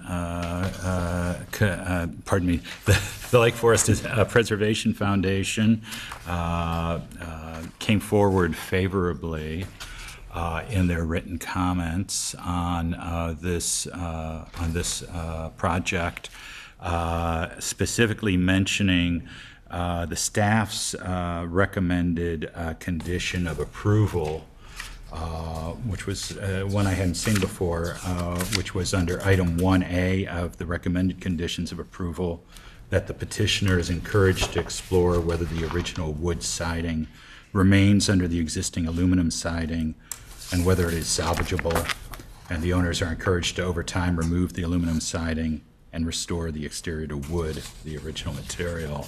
So it seemed as if the staff anticipated where the foundation was coming out on that. So let's just talk about that for a minute. It's not the petition is written requesting aluminum siding and aluminum clad windows, which are consistent with some of the construction now, most of the construction now, it turns out, although I'm not sure that's the case for all of the windows. I certainly appreciate the maintenance challenges of a home of this vintage and the goal of perhaps one day restoring it all to wood. That's a great thing to encourage, but I wanted to note that it's not a requirement to the petition. Right. And I understand why. But it would be great. Yes, I think the staff recommended condition there was looking forward to a contingency where if they were doing that the original wood would be looked to be preserved. But I'm not going to restate their condition for them.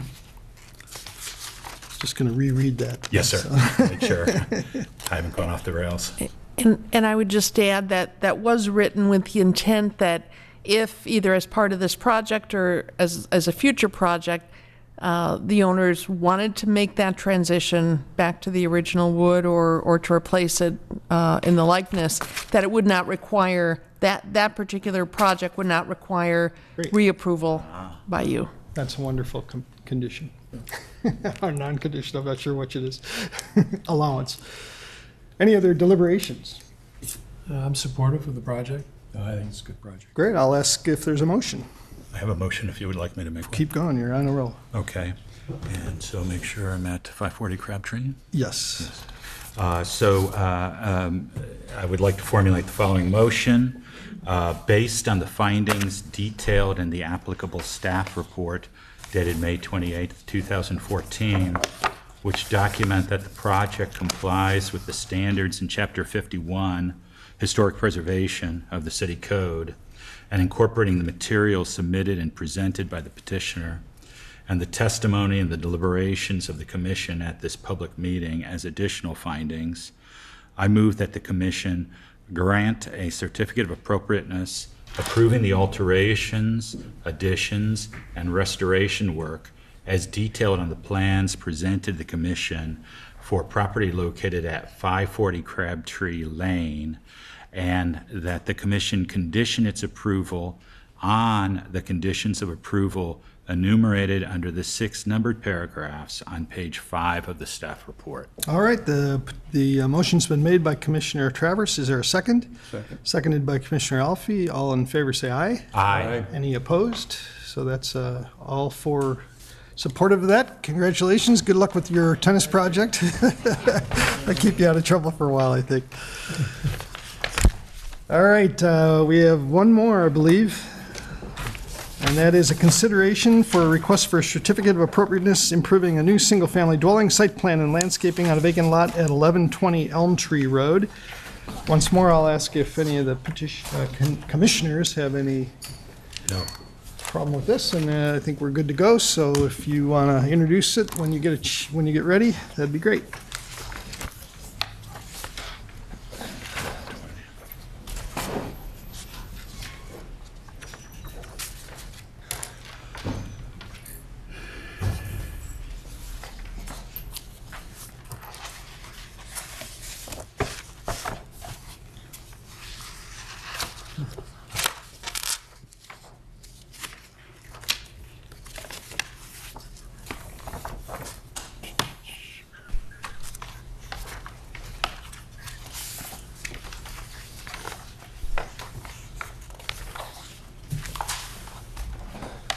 All right, my name is Austin Dupre. I'm the architect for the property 1120 Elm Tree Road, representing Debbie Moore, the owner, and working in conjunction with John Mariani and his team on the landscape design. As you probably know, this is a empty lot, one of the few empty lots in East Lake Forest, east of Sheridan Road. Very special neighborhood.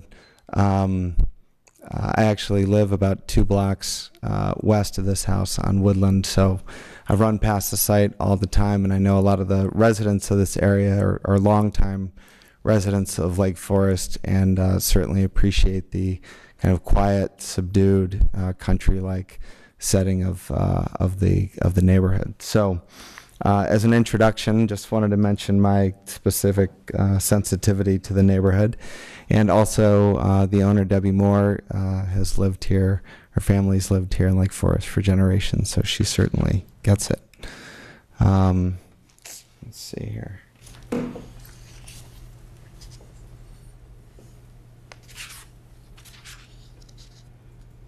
All right. The next slide here is an aerial photograph showing the context of the neighborhood. The curvilinear street here being Woodland, Elm Tree being the road north-south. As most of you know, the Adler tennis house is here along Elm Tree at the north end of the spur before it turns into the pedestrian bridge. We took a lot of cues from that beautiful house in terms of materials and scale of that colonial revival house. We also took a much closer look at the immediate vicinity. It's a tricky lot. It's a corner lot in the historic district. The setbacks along Elm Tree have been determined by staff to be 50 feet and along Woodland at 40 feet for this property. And you'll see later with the site plan, we've really tried to locate the home in the center of the site, giving maximum buffer area to the south, west, and east, and trying to hug the new residents along Woodland Road as tightly as possible to offer buffer along those other three property lines. The next plan here, you'll see a larger landscape site plan, but the massing of the house, the general orientation facing towards Elm Tree, which we felt had a more pedestrian feel. There's a lot less traffic there, and Debbie really, the owner, really liked the character of approaching the house from Elm Tree. This photograph here shows a site perspective taken from the corner of Elm Tree and Woodland. You can see now there are many mature trees in the neighborhood. It's a beautiful lot, and really you cannot see, especially in the summertime, many other neighboring houses. So it was, again, another reason for us to really want to try to nestle this house into the site. We focused on the height and scale. The maximum building height for the lot is 35 feet, and the maximum height of the house we're proposing is about 26.5 feet. It's about 8.5 feet lower than the maximum, and almost half of the house is actually set down at a maximum of 19 feet building height. The next plan here, which John will get into immediately after my presentation, is a landscape plan that's been developed by his firm with particular sensitivity to the neighbor to the south. He can talk a little bit about how we're ensuring to preserve all existing vegetation and screening, particularly some of the more mature evergreen and spruce trees right along the property line here. But in a general move, again, our instinct was to have access to the new property off of Elm Tree and to push the garage facing south so as not to disturb any of the views from Woodland or Elm Tree with more garage doors, but at the same time being very sensitive to the siting of the house directly to the south, trying to align this new garage with their existing garage on the adjacent property. Here's a quick view of the proposed basement and footprint of the home. The first floor, you can see the plan, the garage in that southern wing. In the northern wing, we've actually placed a master suite on the first floor. These two wings, again, will balance once we get into the elevations. And the center entry really defines the courtyard style house that we're developing for this property, and I think you'll see in the perspective. One of the reasons we chose this courtyard style entry, similar to the last project you saw, the Stanley Anderson house, is that it really diminishes the presence of the entry in the home from the streetscape. It really pulls the entry back, and I think makes the house a little bit more relaxed and doesn't create such a strong presence on the street.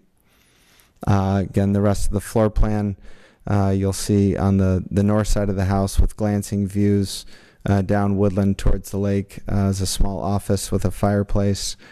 Coming straight through the entry, to the left, a dining room, to the right, closets, powder room, elevator, and straight through to the main living room space and immediately adjacent kitchen with a breakfast area, and then a small guest room, again off that southwest wing to help buffer some of the private spaces on the southern lot from the new courtyard and exterior space that's going to be created for this new home.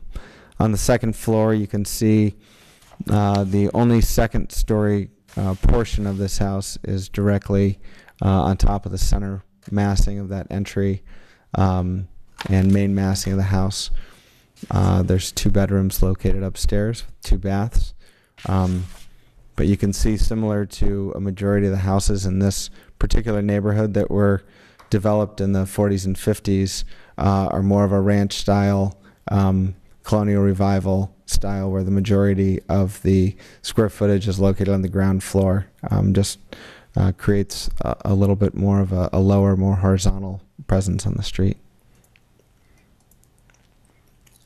So here we've developed a couple of views and tried to make them as photorealistic as possible to give the commission and any interested neighbors an idea of what we're trying to create. And again, I think the words that come to mind when we started this design project were something that references a lot of the great historic architecture in Lake Forest, something that is subdued, something that feels very settled into the neighborhood.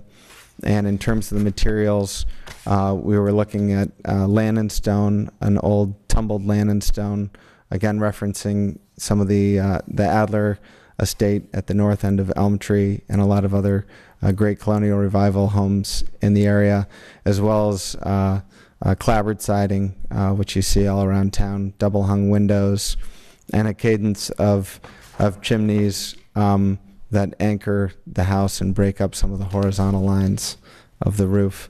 We're proposing a Vermont slate or a North Country slate similar to what's on the Lake Forest train station, newly renovated train station. And again, you can see from this perspective that the landscape developed by Mariani has specifically been designed to give you that feel of a relaxed country home that's very approachable from a pedestrian standpoint.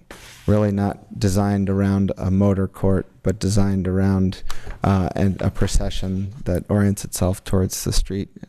The rear facade, taken from the northwest, gives you a glancing view of what the neighborhood might see from that perspective.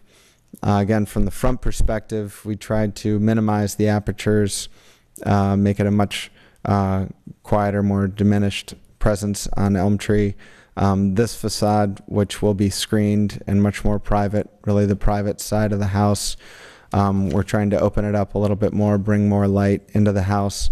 And in order to get a decent second floor without raising the roof height, we've looked at a series of shed and individual dormers to give a rhythm and kind of playfulness to the back of the house. We actually had a few good meetings with staff and Megan Newman before she left, looking at the cadence of the rear dormers. So this elevation rendering that you see here is a result of some work in collaboration with staff. The next few slides, just pure elevations. Again, the lower slide, the east elevation, representing the very formal axial approach to the house, where the main massing with land and stone and slate has the main roof line, and other roof lines and materials being more diminished scale and subservient materials. And again, the rear facade with the shed dormer and these projecting clapboard clad wings make up the rest of the facade. And we intentionally tried to introduce kind of an eclectic approach to the massing of some of the other rear and side facades to give people the impression that this house had evolved over time, that it wasn't designed in a vacuum, that it really is trying to respond to the different interesting, unique aspects of this site.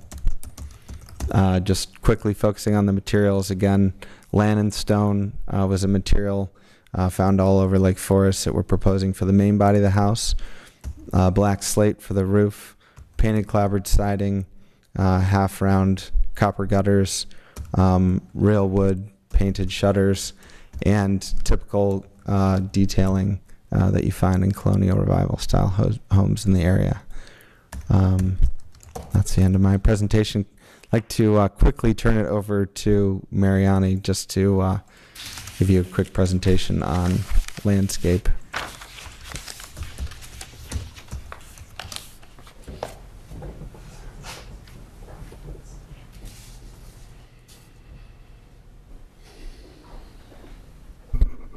Thank you, Austin. My name's John Mariani, Mariani Landscape.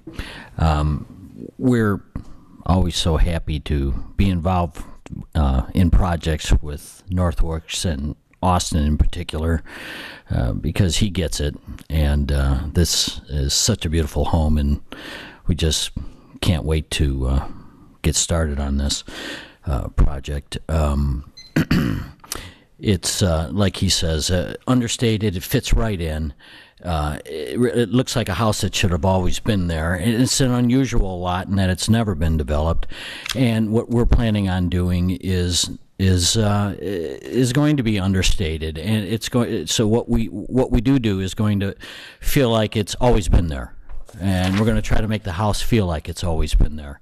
And the materials that we do use will be few but large, mature materials used in places that and in ways that feel like they've always been there, but where you get the most impact. For example, as he was mentioning, that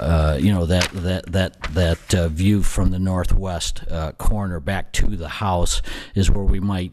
Where we're planning on massing in probably some, a pastoral effect of large hawthorn trees, for example. That would give you a year-round screen, even though we're not using evergreens, for example, that really wouldn't fit the scene properly.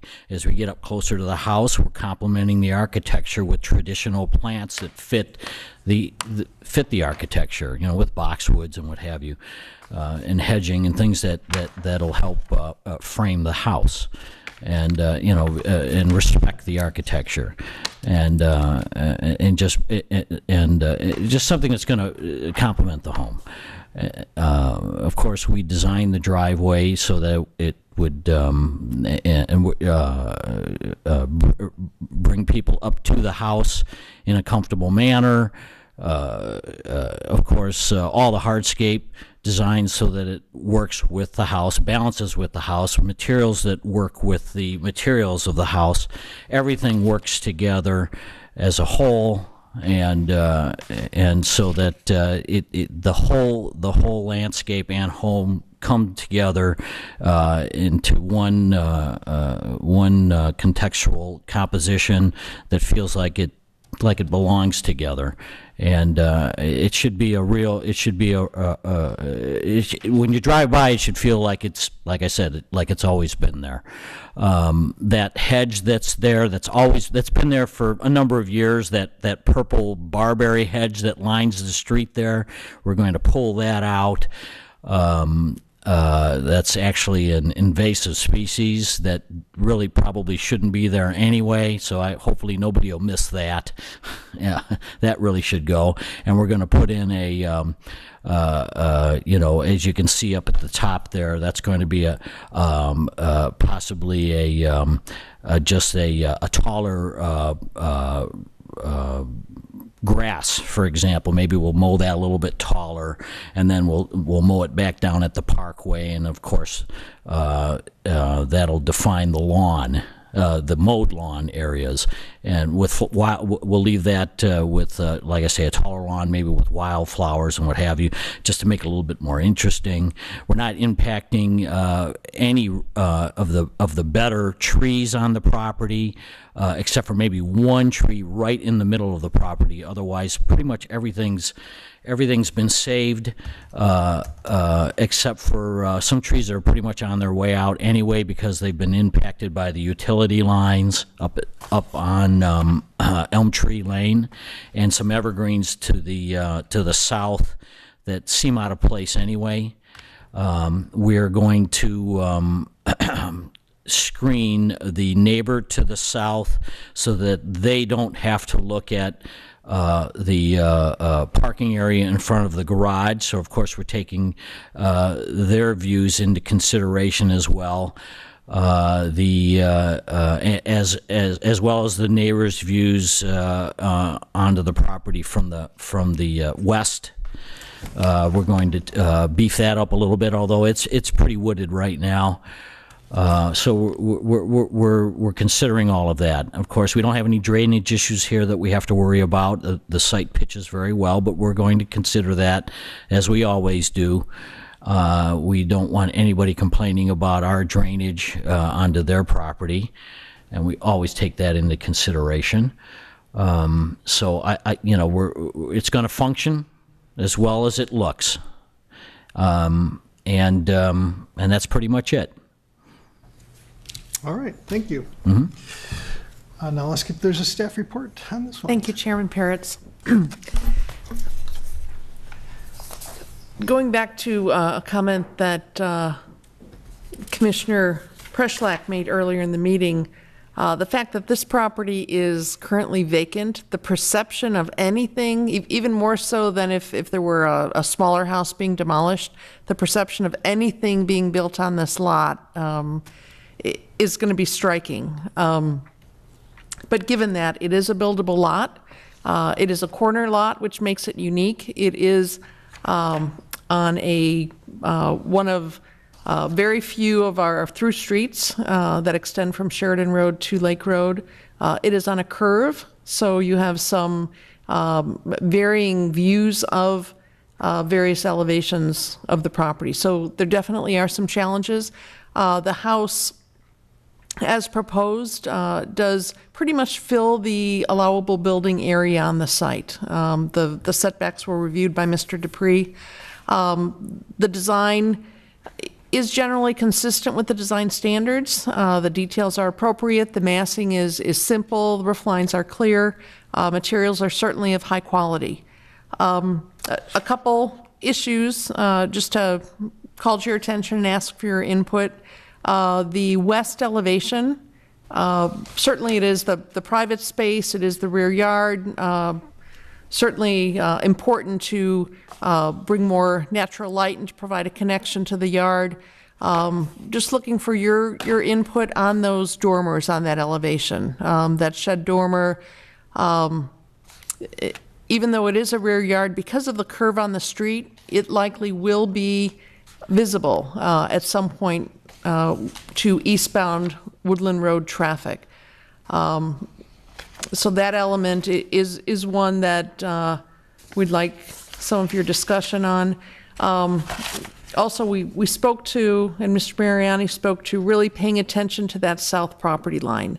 The landscape plan at this point is conceptual, but really, to the extent we can, setting back that hardscape, setting back the garage so that we allow space for some plantings. It is going to be a significant difference, even though this is facing the garage portion of the house to the south. It is going to be a significant difference for that house to have this lot developed. So sensitivity to landscaping in that area. Late this afternoon, you did receive a letter from the Preservation Foundation, and they talked a bit about the siting of the house and noted that the decision was made to site the house fronting on Elm Tree Road, so this house doesn't respond directly to the curve in Woodland Road. Certainly that's a decision that was made. Interested in your comments on that. This property does have enough frontage for the 2 curb cuts. I know there was a comment that perhaps the curb cuts themselves seem close together. The northern curb cut does need to be an appropriate distance from the corner, so that does create that U to be perhaps a little closer. But the fact that there's not a motor court, but at the front of the house, that instead you have that landscaped entry, I think that helps to soften that driveway and the front elevation of the house. You do have a recommendation in support of granting a certificate of appropriateness, subject to a number of conditions as detailed in your staff report. I'd be happy to answer any questions. I got a question for you, Kathy. Is there anything in our ordinance or just that the city uses as guidelines to suggest orientation around corner lots? I mean, there's, in some ways, the forces of the free market do it around prestige, or, let's say Green Bay Road in some corner, everyone is going to want the Green Bay address, and it sorts itself out. But this one seems interesting because there's a lot of attributes to this that are really positive. At the same time, you could look at it half empty and say, oh, well, there'll be some rear exposure to the main thoroughfare, and I don't know if we're comfortable with that. So it's unconventional, but just well done. And I'm just kind of curious if you just let them determine it, or if there's anything that the city there isn't does a guide anything specifically in the code that speaks to orientation, but there are many specific points in the code that speak to compatibility and consideration of streetscape. In this case, because that lot is currently vacant, and although the shrubs that line Woodland Road may be an invasive species, they really serve to block off views into this site. So in some respects, having the house front on Elm Tree and landscaping that Woodland Road streetscape maintains that sense of vegetation. But certainly, as you said, private decisions, the owner's preference to perhaps front on Elm Tree Road certainly could be understandable, in that would be a lower trafficked road. So it really goes to streetscape character and overall compatibility. Another question, because you really could, if you were oriented towards Woodland, you could really, there's always a risk of, bulking up to build a castle turret structure and have this prestige property. And I'm just curious, because there was so much consideration on the height reduction, does that give it more latitude for areas like the dormers in your view, or do you kind of look at those dormers in isolation as opposed to in the bigger picture as to how they've chosen to develop the site? The dormers certainly are an architectural element that deserves consideration, but appropriately landscaped, that area could also be screened. The visibility of those dormers from the streetscape will be limited and could be screened. So I don't think it's as simple as saying the dormers in their present configuration are inappropriate, but certainly they deserve some consideration because that rear yard will be visible from a very public street. Any other questions for the staff or for the petitioner from folks? I have a couple questions. Just a couple for Mr. Mariani. When you're looking from that northwest corner, how much are you obscuring the view, at least from ground level, with what you've planted? Does it have some opening, or? I can really, I can pretty much do anything with that. I mean, what we had planned on doing originally was to open and close views. We didn't want to completely obscure the views. It's pretty much open right now. Mm-hmm. It's basically a lawn with some big shade trees in it. So it's more parkland-like. Now, that's pretty much the way we wanted to keep it, except taking that straight line hedge out of there and opening it up a little bit more, and then just putting better trees in there, flowering trees in there.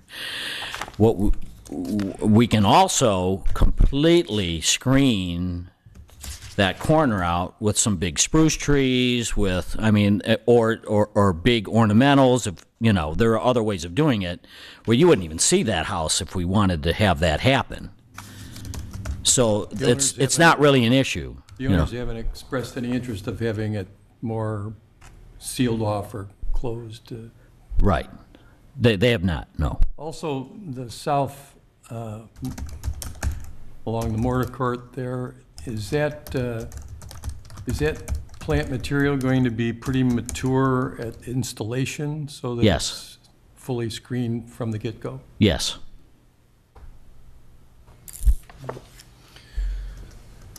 Any other questions for the staff or the petitioner? Just a question to Mr. Dupree. I know they've brought up the dormers a lot, but did you take a look at just a bunch of individual dormers up there and didn't like the way it looked, or? Yeah, we had looked at a couple different schemes. I mean, there was one other thing we were trying to do with the massing of the house, and I just want to quickly respond to the fundamental question of whether to orient the house towards woodland or elm tree. And I would say one of the primary benefits to the neighborhood is that we're able to set the front door of the house back approximately about 80 feet from the road by orienting it towards elm tree and looking at this courtyard style. The lot is much narrower north to south, so we would have been forced to really put the front entry and main massing of the house much closer to that road.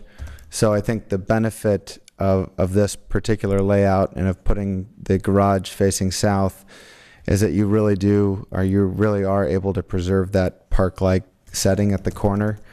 I mean, you can see that the allowable building footprint actually extends close to 20 feet beyond that northeastern edge of the house there. So really trying to preserve open space at the corner and preserve as much open space from the woodland view. And in other words, to create the main ridge line of the house running a north-south orientation rather than an east-west, I think helps to diminish the scale of the house from the streetscape. And then in terms of the dormers, again, I mean, with such a low slung house, and from taking all dormers away from the south side of the house and the north side of the house, we were really forced to condense the entire second floor living area to that west elevation. So we certainly did look at some other shed dormers in other older Howard Van Doren Shaw houses and other historic precedents, and I don't think it's unprecedented in a historic structure of this kind of eclectic nature. But we were very focused on trying to preserve that park-like feel and that sense of openness from woodland. Go ahead. Austin, you can stay up there for a sec. So the foundation, aside from the orientation, just makes the point that the design of the structure itself is one that you would find more within a row house kind of framework. And I would just be curious if you could respond to that and just give your opinion and inspiration for, you know, the actual design of it with the orientation to elm tree. Yeah, well, in terms of just, I guess, purely responding to the orthogonal layout in terms of its north-south axes, that does respond to the context. A lot of the other houses in the neighborhood are oriented directly in that north-south orientation. They don't actually curve to woodland. So even though the street has this kind of curvilinear nature, the houses are set more in that north-south orientation. And I would say in terms of the choice of whether to respond to woodland and take on woodland as that formal presence versus elm tree, I think my conflict with presenting an entry on Woodland is that, first of all, there's a pretty big grade drop towards Woodland. And by putting the front door up there, I feel like it would have been a very oppressive house. It would have kind of loomed over Woodland. And our instinct was really to try to pull the mass of the house as far south as possible. And this specific orientation really lent itself towards that. We'd actually worked on another plan for the previous owner and had come up with something very similar, a different style home, but the orientation was towards Elm Tree, and I think it's because of just the issue of trying to keep Woodland very pastoral and trying to keep that formal presence of an entry and driveway off of Woodland. So I'm anxious to see if there's any public comments. We can certainly ask some more questions during our deliberations. So at this time, I'd like to ask if there's any public comment on this agenda item. Sure. Please come on up and introduce yourself. Yeah, the folks at home on the TV who aren't watching the Hawks game want to know who you are. So I'm Evie Lyon. I am the neighbor to the south. I am thrilled with the design of the house. I think it's beautiful. I have only one, and I think it's a small concern. There are clusters of pine trees that I understand the whole cluster has to come down when the driveway comes in there. And I understand that. It's too bad, but I understand it. But beyond that, where you have the hardscape of the drive going into the garage, to the west of that, there is two very large pine trees. And I don't know whether those circles that are there, are those representing those? So they will be saved. End of discussion. I'm thrilled. We like a happy ending. Any other public testimony on this or questions or anything? All right, good. So I'm glad that we got that out of the way. I'm happy to see a happy neighbor. That's always helpful. Austin, I have a couple of quick questions for you. Generally, I really like the petition. I think it's great. I'm not troubled at all by orienting the house to Elm Tree. I walk this neighborhood all the time myself, so I understand why that orientation might be preferred. There's a couple opportunities I'm wondering about, and they relate a little bit to that orientation and a little bit to the siting of the house. And I'm wondering what your impression, intuition, or reaction would be to slightly skewing the house to the northwest. What is that? Counterclockwise? Counterclockwise. Just slightly. And I think you could do it inside. And the reason I'm asking the question, there's three reasons why I'm asking the question. The first is you've created a delicate garage entrance. There's pretty good room to make that turn, but it's a little bit delicate to get in and out of that garage. I have a side-loaded garage like that. It's a two turner. You know, you make two moves to get out of that garage, unless nobody else is in the garage. So that's one thing. It might create a little bit more room around that entrance for that garage. It gives you a little bit more privacy to the backyard, because instead of having a little open, the west space of the house being open to woodland, it turns it away from woodland just a little bit. And I don't know how much of a skew you can really get. That's a challenge to look at. But it also makes it possible to get maybe a little more southern light in the back of that house, which would be a benefit, I think. So that's kind of one question, and I don't know that you have to answer it here. It's something you might want to, mull over. The other question I had is on the landscape plan, you're showing generators and air conditioning units on the south face of the house, and then on a different landscape plan, I think it's a different landscape plan, you show them on the west face of the house. And I was wondering if you have resolved which place you're going to put those. The current site plan, there was some deliberation. We were looking at the original deed for the property, whether this was going to be a 50-foot or 40-foot setback along woodland. And after some research and looking at the rest of the neighborhood context, it was determined that we would be allowed the 40-foot setback. And since that move, we have moved the air condensers and generator to the south side. Okay.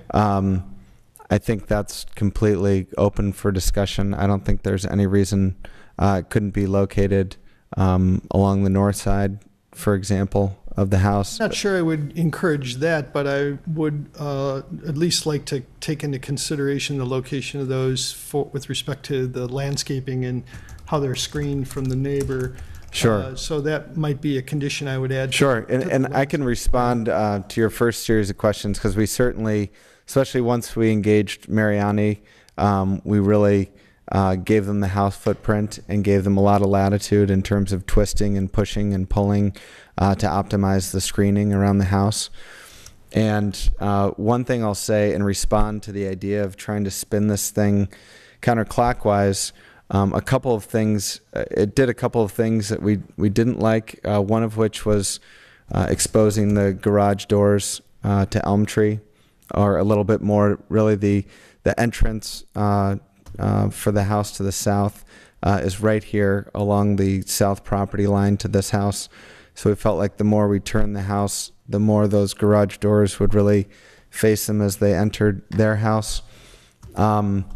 Secondly, along the woodland side of the house, there is this long extension of the master suite along the north facade, and we felt the more that was parallel to woodland, the more that facade would take on a presence on woodland. So we felt like cranking it down counterclockwise actually gave the most open space to Woodland Road, and you really just have this one corner of the study that kind of kisses that setback. Yeah. Another site condition that we were responding to, the property to the south, their open driveway and front entry is directly south of this guest bedroom wing. It was one reason we decided to try to not put any dormers along that south facade, but also we're trying to create some screening so that this main entertaining space for the house is really protected by a building from their main front entry. So that was the reason we kind of nestled ourselves and tried to turn our back and put an arm out to protect the entry to the south, the house to the south. Okay. Thank you. Appreciate the comments. Any other deliberations from folks? Can we look at the dormer elevation one more time really quickly? Hold on. Yeah, that's a good shot of it. Actually, it's kind of interesting. This is this doesn't trouble me myself, mostly because it reads. I think the hierarchy is done right. It doesn't really read like a series of dormers that look out of place. It looks like the center bulk of the house is larger, and then there's the smaller dormers. I can understand that it's different than the front of the house.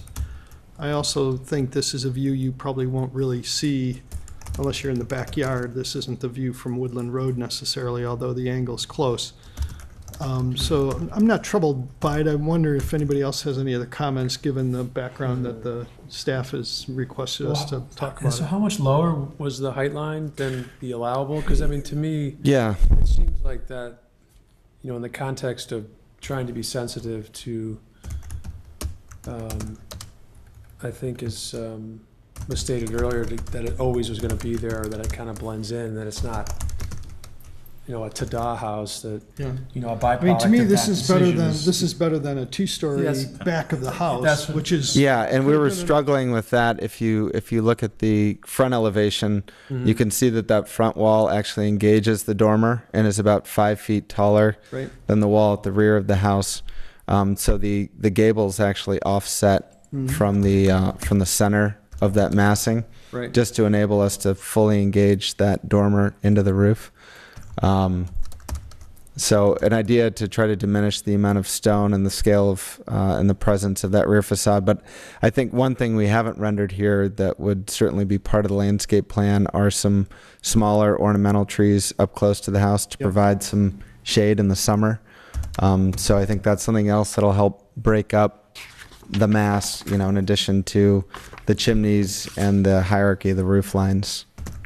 Yeah, in fact, those are shown on the landscape plan, and likewise on the front elevation, the trees are omitted so we can see the house, but there are trees shown on the landscape plan, although not right up against the house, but certainly in front of the driveway. Yeah, I mean, really, for a house of this size, we only have 6 dormers, 3 of them facing east and 3 facing west. So I think, again, from the street, walking down Woodland on a beautiful evening, you're not going to have these large lit dormers facing at night.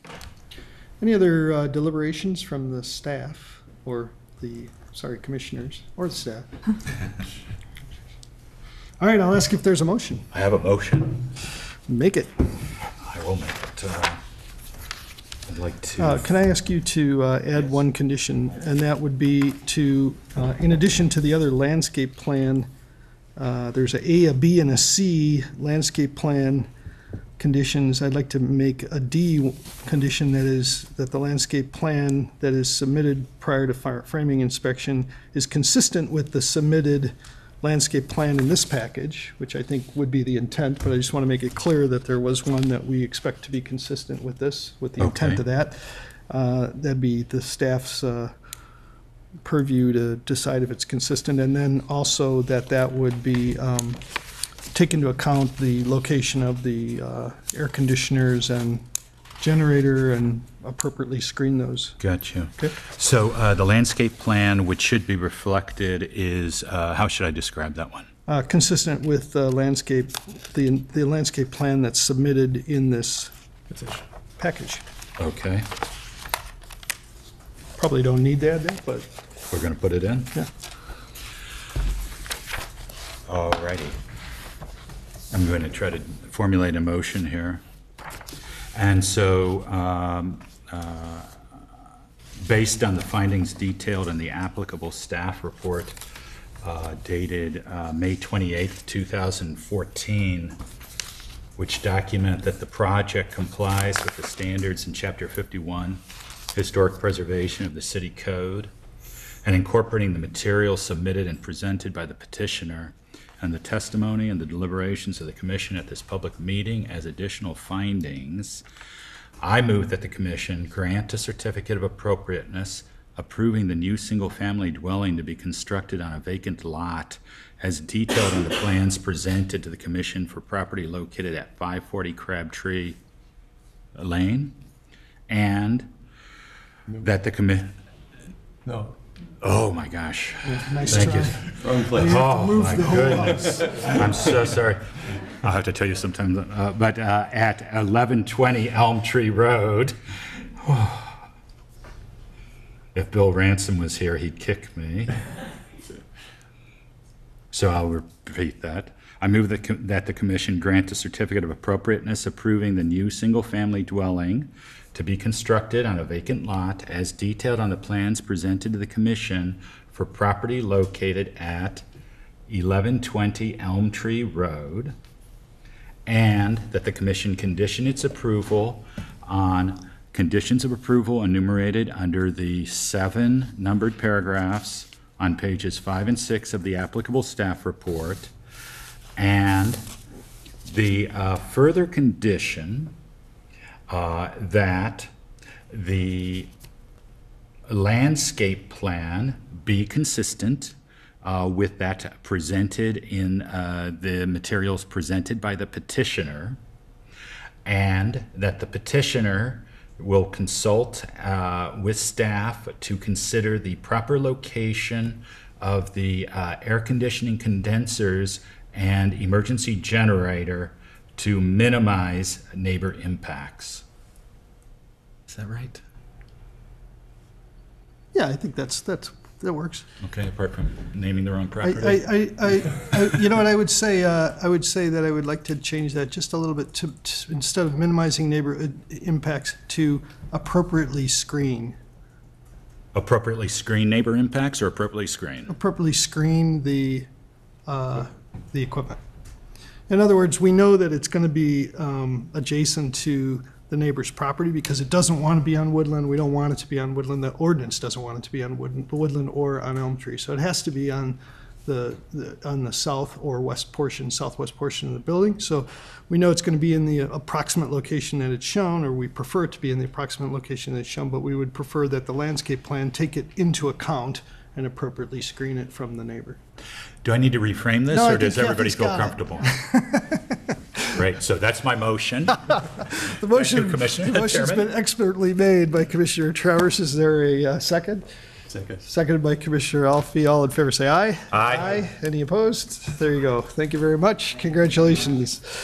All right, now is an opportunity for the public to address the Historic Preservation Commission on any non-agenda items, if there are any. I see none, so I'll ask for a motion to adjourn unless there's any additional information from staff. Staff. Nothing. All Great right. job by staff. Thank you, Do I have staff. a motion to adjourn? I move that motion. Motion's been seconded, and all in favor say aye. Thank you, and good night. I'm so sorry about that. No, that's fine. So whenever I would go off the rails, Bill Ransom would